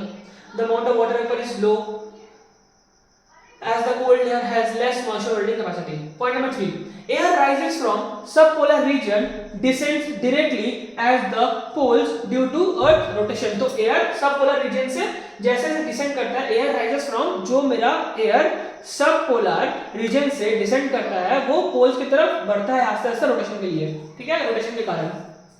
तो ये था मेरा प्रेशर बेल्ट, थोड़ा सा 4 तरह का था। तो इक्वेटोरियल क्या होता है, सिर्फ एक ही रहता है, लेकिन बाकी तीनों मेरा 2-2 रहता है। तो टोटल 7 प्रेशर बेल्ट होता है हमारा अर्थ में। यहाँ पे कुछ डिफरेंस है हमारा ट्रेड ब्रिज और वेस्टर्लीज का, सी ब्रिज और लैंड ब्रिज का डिफरेंस है, कुछ देख लेना यहाँ पे, क्लियर है, इसको समझा नहीं रहे हम। ये मेरा कैटाबैटिक एनाबैटिक विंड्स है। कैटाबैटिक क्या होता है, विंड पहाड़ में नीचे की तरफ जाता है, और एनाबैटिक में विंड ऊपर की तरफ जाता है, ठीक है। Cold dense air flow downhill due to gravity, warm less dense air rise up, ठीक है। Typically at night, typically at day, ये देख लेना एक बार, डायग्राम बना देना, बहुत अच्छा रहेगा। नेक्स्ट है हमारा साइक्लोन्स और एंटी साइक्लोन्स। साइक्लोन्स क्या होता है, लो प्रेशर रेट सेंटर में रहता है, एंटी साइक्लोन का लो प्रेशर क्या रहता है, बाहर की तरफ रहता है। मतलब साइक्लोन में बाहर से हवा अंदर की तरफ जाता है और एंटी साइक्लोन में अंदर से हवा बाहर की तरफ जाता है, ठीक है।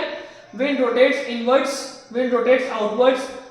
इनवर्ड्स तुम्हारा नॉर्दर्न हेमिस्फीयर में होता है और काउंटर क्लॉकवाइज तुम्हारा नॉर्दर्न हेमिस्फीयर में होता है। डायरेक्शन इसका मतलब घड़ी का, जो घड़ी घूमता है उसको बोलते हैं क्लॉकवाइज, घड़ी के ऑपोजिट वाले को बोलते हैं हम लोग काउंटर क्लॉकवाइज। तो क्लॉकवाइज हमारा जो साइक्लोन क्लॉकवाइज सदर्न हेमिस्फीयर में रहता है, एंटी क्लॉकवाइज नॉर्दर्न हेमिस्फीयर में रहता है, ठीक है। साइक्लोन क्लॉकवाइज सदर्न हेमिस्फीयर में रहता है and counter clockwise northern hemisphere में रहता है, ठीक है।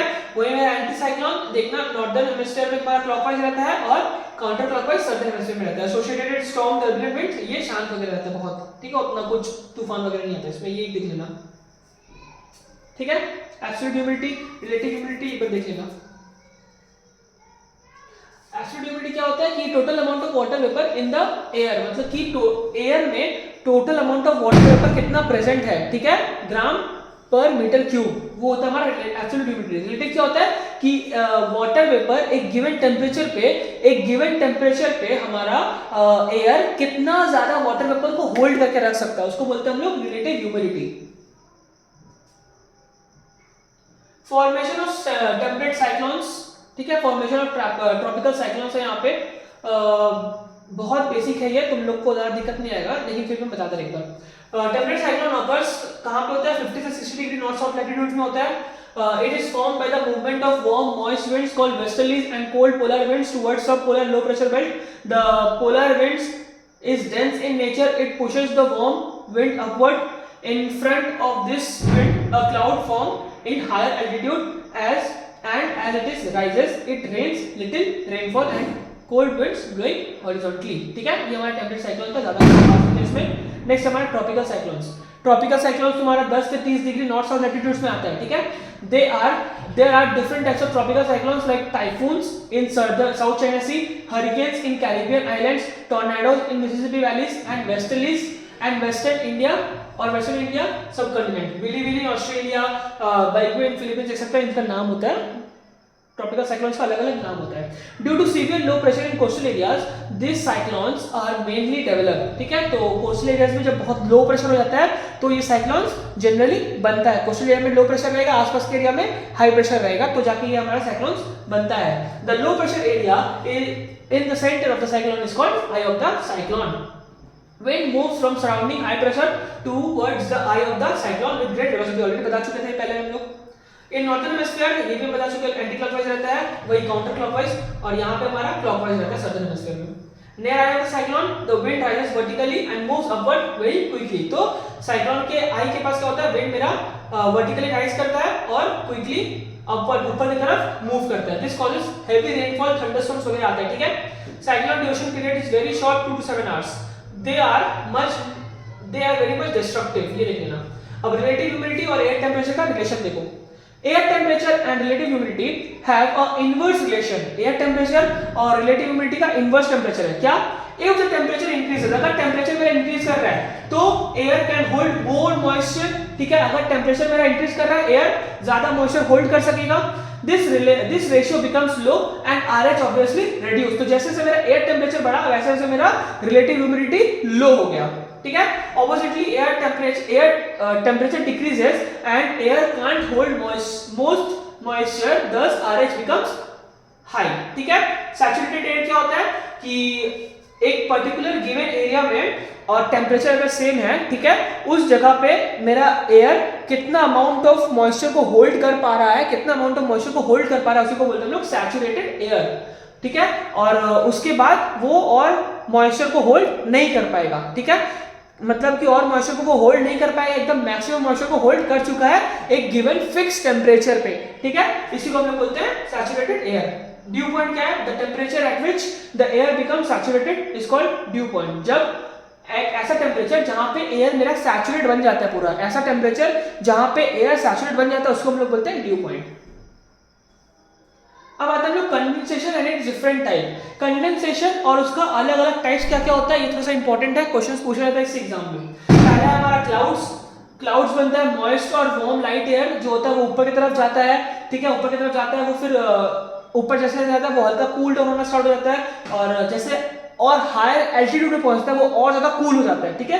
कूल होने के बाद क्या होता है, जो कंडेंस रहता है, condensation turns into water vapour. जो कंडेंसेशन में रहता है वो वाटर वेपर में कन्वर्ट हो जाता है और छोटा छोटा वाटर का ड्रॉपलेट बन जाता है, ठीक है। वाटर वेपर कन्वर्ट होकर छोटा छोटा टाइनी ड्रॉपलेट बन जाता है मेरा।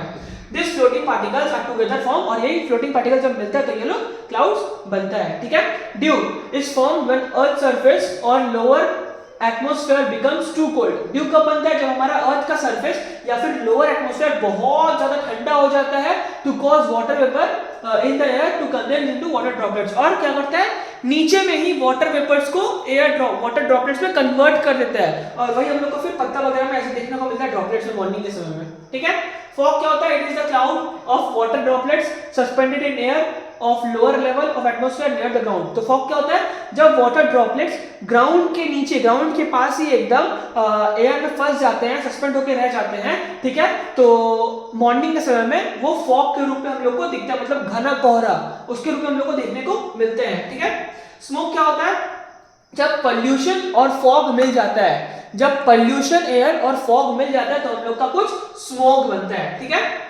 ये हमारा क्लाउड्स है, ये तुम्हारा वो ये क्लाउड्स है मेरा, ये तुम्हारा ड्यू है, ये फॉग है और ये स्मोक है, ठीक है। अब आता है हमारा different types of rainfall with mechanism of each type. तो हमारा रेनफॉल का अलग अलग टाइप क्या क्या होता है। कन्वेक्शनल रेनफॉल पूरा आंसर यहाँ पे लिखा हुआ है, ठीक है, ये देख लेना एक बार।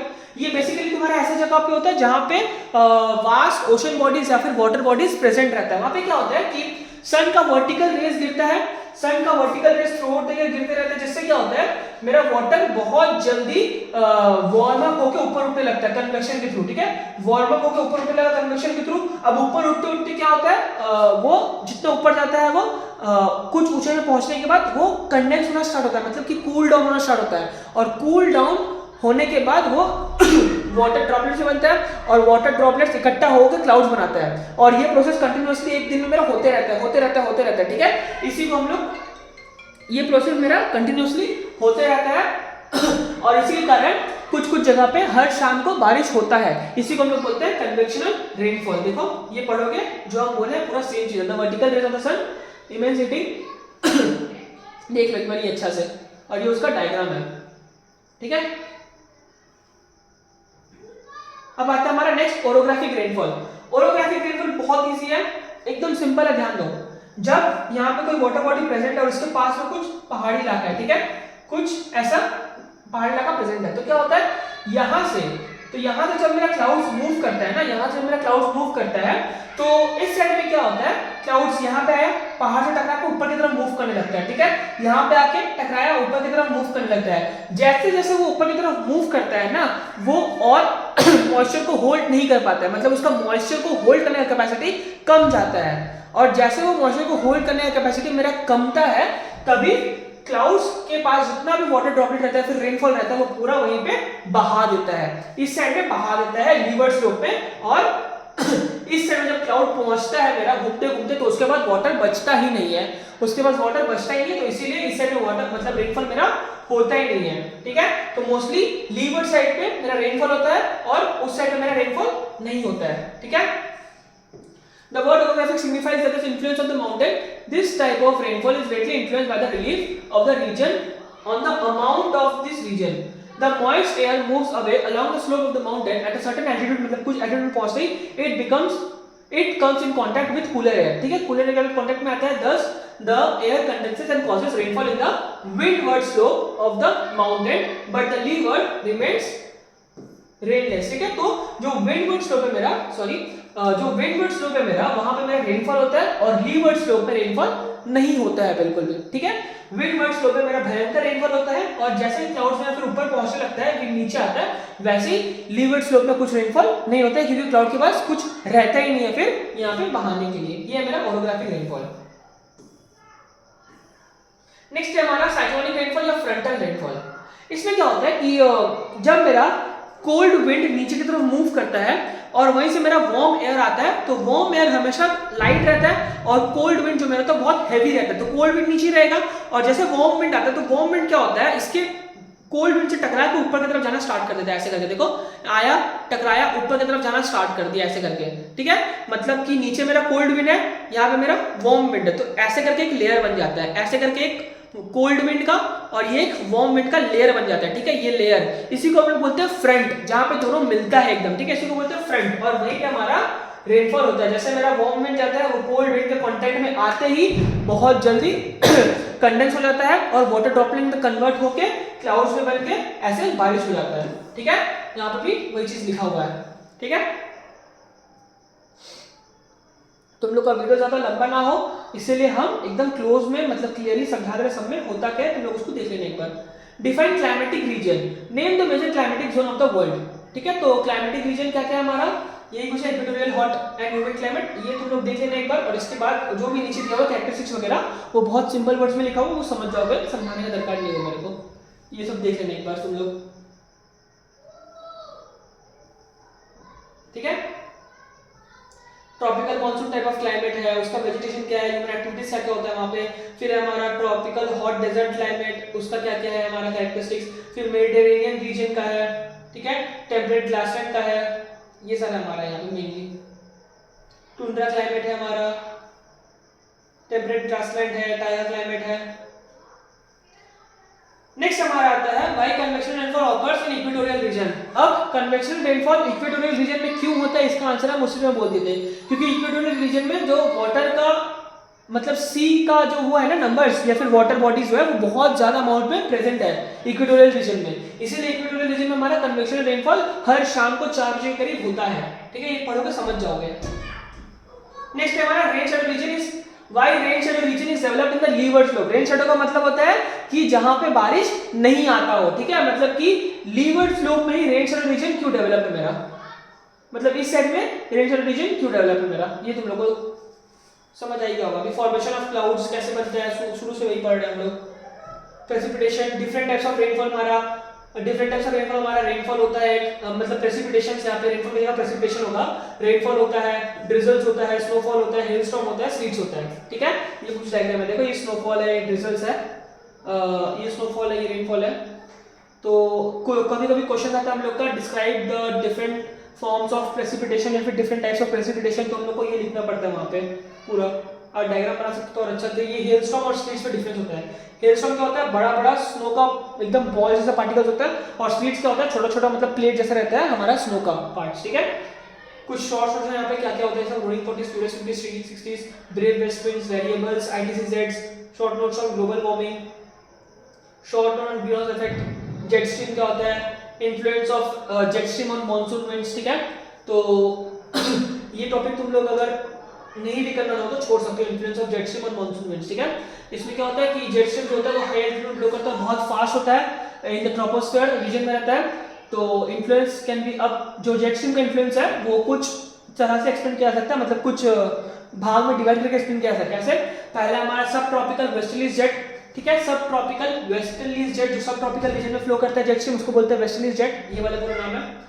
ड्यूरिंग विंटर, ये मेनली तुम्हारा विंटर में एक्टिव होता है, जो इंडियन सब कॉन्टिनेंट में कुछ कुछ इलाका में रेनफॉल लाता है, ठीक है, कुछ कुछ इलाका में इंडियन सब कॉन्टिनेंट का रेनफॉल लाता है, लेकिन साथ ही साथ कभी कभी डिले भी कर देता है रेनफॉल को लाने में, ठीक है, मतलब जो रेनफॉल आता है मतलब हमारे इंडियन सब कॉन्टिनेंट में विंटर में, उसको ये डिले करा देता है मोस्टली, ठीक है। As summer approaches the south, as summer approaches, subtropical westerly jets shift towards northwards, allowing warm winds to rise and aiding the development of low pressure system in Indian plains। तो ये shift होना start करता है north की तरफ, और जैसे जैसे नॉर्थ की तरफ शिफ्ट करता है वैसे वैसे क्या होता है, इंडियन का जो प्लेन लैंड है वहां पे लो प्रेशर प्रिवेल करता है, जो बे ऑफ बंगाल से वाटर मॉइस्चर को अपनी तरफ खिंचवाता है, मतलब कि बे ऑफ बंगाल से वाटर मॉइस्चर इंडियन लैंड की तरफ आता है, जो रेनफॉल में हेल्प करता है, एसेंशियल फॉर मॉनसून रेन्स। तो कुछ अच्छा भी है कुछ बुरा भी है उसका।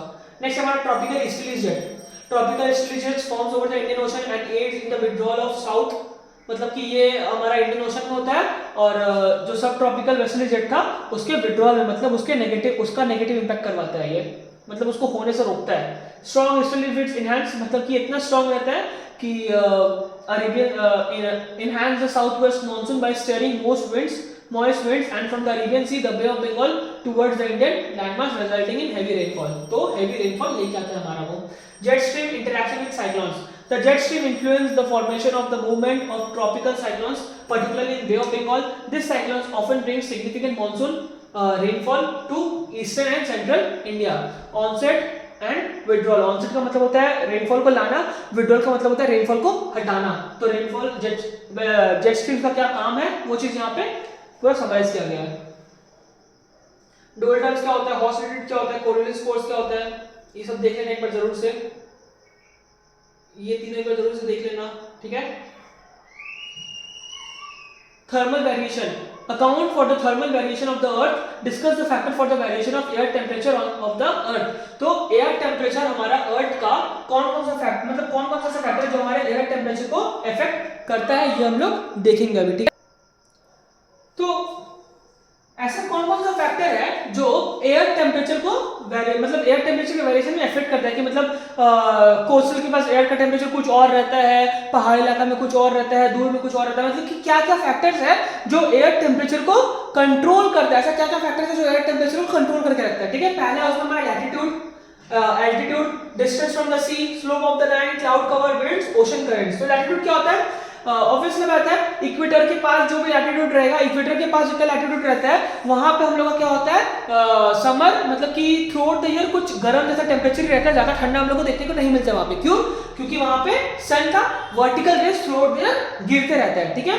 इसीलिए लैटिट्यूड बहुत इंपॉर्टेंट रोल प्ले करता है, ठीक है। Temperature decreases from equator to the poles, जैसे जैसे हम लोग पोल्स की तरफ बढ़ते जाएंगे वैसे वैसे मेरा टेम्परेचर जो होगा वो मेरा डिक्रीज करता जाएगा, ठीक है। नेक्स्ट हमारा vertical rays travel a shorter distance than oblique rays. Simple सा बात है, वर्टिकल रेज जो होता है वो ज्यादा डिस्टेंस ट्रैवल करता है travel shorter distance than oblique rays, ठीक है। जो वर्टिकल डिस्टेंस होता है मेरा वो ऐसा डिस्टेंस है, सपोज कि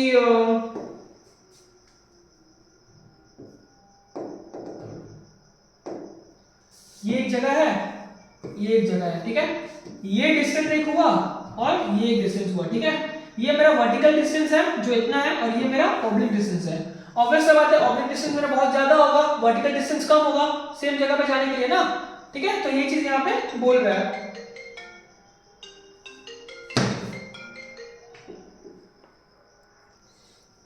ठीक है। तो oblique rays provides less heating, simple सा होता है, जो ऑब्लिक रेस होगा वो लेस हीटिंग प्रोवाइड करेगा compare to vertical rays. Vertical rays का देखता हूं मतलब कि पूरा प्रेशर के साथ हीट पड़ता है, लेकिन ऑब्लिक रेस में वो थोड़ा सा डिवाइड हो जाता है कम एरियाज में, ठीक है। Vertical rays cover smaller distance, ठीक है। एल्टीट्यूड, एल्टीट्यूड क्या होगा, जैसे जैसे हम लोग समुद्र से ऊपर जाते हैं मतलब पहाड़ में जैसे जैसे जाते जाएंगे वैसे वैसे क्या होता है हम लोग को ठंडा ज्यादा लगने लगता है, ठीक है। तो वो यहाँ पे भी है कि जैसे जैसे एल्टीट्यूड बढ़ेगा टेम्परेचर डिक्रीज होगा, डिक्रीज होने का मतलब ये होता है ठंडा होना, ठीक है। लैप्स ऑफ इनवर्ट जो हम लोग पढ़े थे एकदम शुरू में कि 6.4 degree Celsius for every 1000 metres of ascent जो था, ठीक है। डिस्टेंस फ्रॉम द सी, अब लैंड ब्रीज और सी ब्रीज यहाँ पे बहुत अच्छा रोल प्ले करता है कि जो भी रीजन सी के पास रहेगा वहां पे रात में और दिन में लैंड ब्रीज और सी ब्रीज होते रहेगा, जिससे क्या होगा वहां का टेम्परेचर रेगुलेट रहेगा। इसलिए जो टेम्परेचर कोलकाता का होता है और जो टेम्परेचर बिहार का होता है, फिर जो टेम्परेचर दिल्ली का होता है उसमें बहुत डिफरेंस रहता है। कोलकाता समुद्र के पास सिचुएटेड है और दिल्ली वगैरह जो मेरा है या फिर बिहार जो है वो समुद्र के पास नहीं, समुद्र से बहुत दूर है, इसीलिए वहां पे हम लोग का बहुत ज्यादा गर्मी देखने को मिलता है कंपेयर टू कोलकाता। नेक्स्ट हमारा slope of the land, slope of the land भी बहुत इंपॉर्टेंट रोल प्ले करता है यहाँ पे। Slope of the land in northern hemisphere the southern slope of east west oriented mountain ranges receives comparatively more vertical rays because of which it remains warmer than the northern slope of mountain, ठीक है। It happens because the rapid annual movement of the सन। तो वही बोल रहे हैं कि southern hemisphere में जो मेरा ईस्ट वेस्ट ओरिएंटेड माउंटेन का रेंज है उसका जो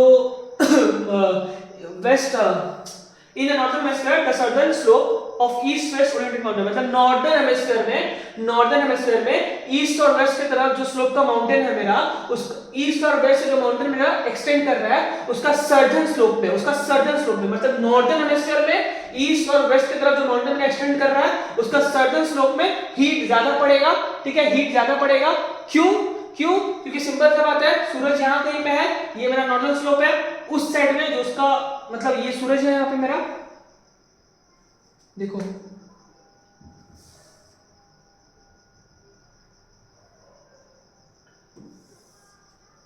ये मेरा माउंटेन है ईस्ट वेस्ट के डायरेक्शन में, ठीक है। ये माउंटेन का मेरा तुम्हारा नॉर्थन साइड है, ये वाला मेरा सदर्न साइड है, यहाँ पे मेरा सन है, ठीक है। सन यहाँ पे है तो ऑब्वियसली ये वाला साइड में ज्यादा धूप पड़ेगा ना और उस साइड में कम पड़ेगा, तो वही चीज वहां पे हम लोग का उसमें बोल रहा है, ठीक है। क्लाउड कवर, अब जैसा सा क्लाउड रहेगा वैसा वैसा यहाँ पे हम लोग का टेम्परेचर में फिर भी ज्यादा क्लाउड रहने से टेम्परेचर कम रहेगा, अच्छा रहेगा पूरा, ठीक है, कूल रहेगा, वही चीज है ये पांचों। नेक्स्ट हमारा explain factors affecting air pressure. Air pressure को कौन कौन सा फैक्टर अफेक्ट करता है, वही यहाँ पे पहला altitude, air temperature, water vapour और rotation. Air temperature I don't think मेरे को बताना पड़ेगा, पूरा हम लोग टेम्परेचर के बारे में, एयर टेम्परेचर के ऊपर हम लोग भी पढ़े हैं। एल्टीट्यूड क्या है, विद इंक्रीजिंग हाइट, जैसे हम लोग ऊपर बढ़ रहे हैं वैसे वैसे on average for every 300 metre of ascent there is fall of pressure by 34 MB। जैसे जैसे हम लोग 300 मीटर ऊपर उठ रहे हैं वैसे वैसे 34 MB प्रेशर नीचे गिर रहा है, ठीक है।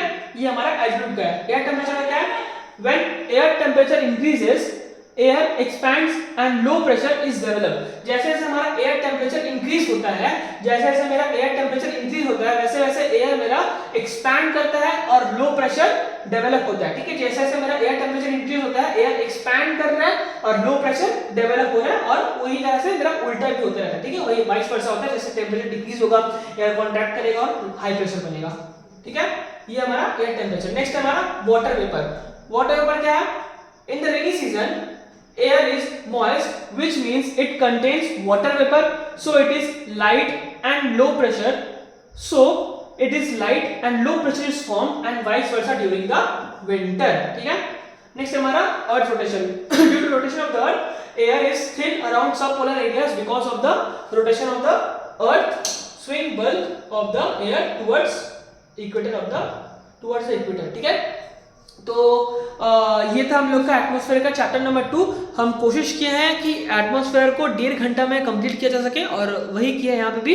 तो सारा टॉपिक को एकदम मतलब ब्रीफली समझाए हैं और छोटा छोटा करके मतलब बहुत मतलब कि इजी वे में समझाया, ज़्यादा कॉम्प्लेक्स नहीं किया किसी भी चीज़ को, ठीक है। और जो चीज़ यहाँ पे है वही चीज़ तुम लोग का माध्यमिक के लिए मैक्सिमम, उससे तो कुछ नहीं करना पड़ेगा, ठीक है। और ज़्यादा परेशानी ना हो तुम लोग को, इसीलिए वीडियो शॉर्ट रखें। तो 1.5 घंटा का वीडियो है, कुछ समझ नहीं आएगा तो एक दो बार वापस उसको देखना, और फिर भी समझ ना आए तो एक बार कमेंट में ड्रॉप कर देना कि भैया ये पार्ट समझ नहीं आया। मैं कोशिश करूंगा उसके ऊपर एक छोटा सा ब्रीफ वीडियो लेके आने का, ठीक है। चलो बाय।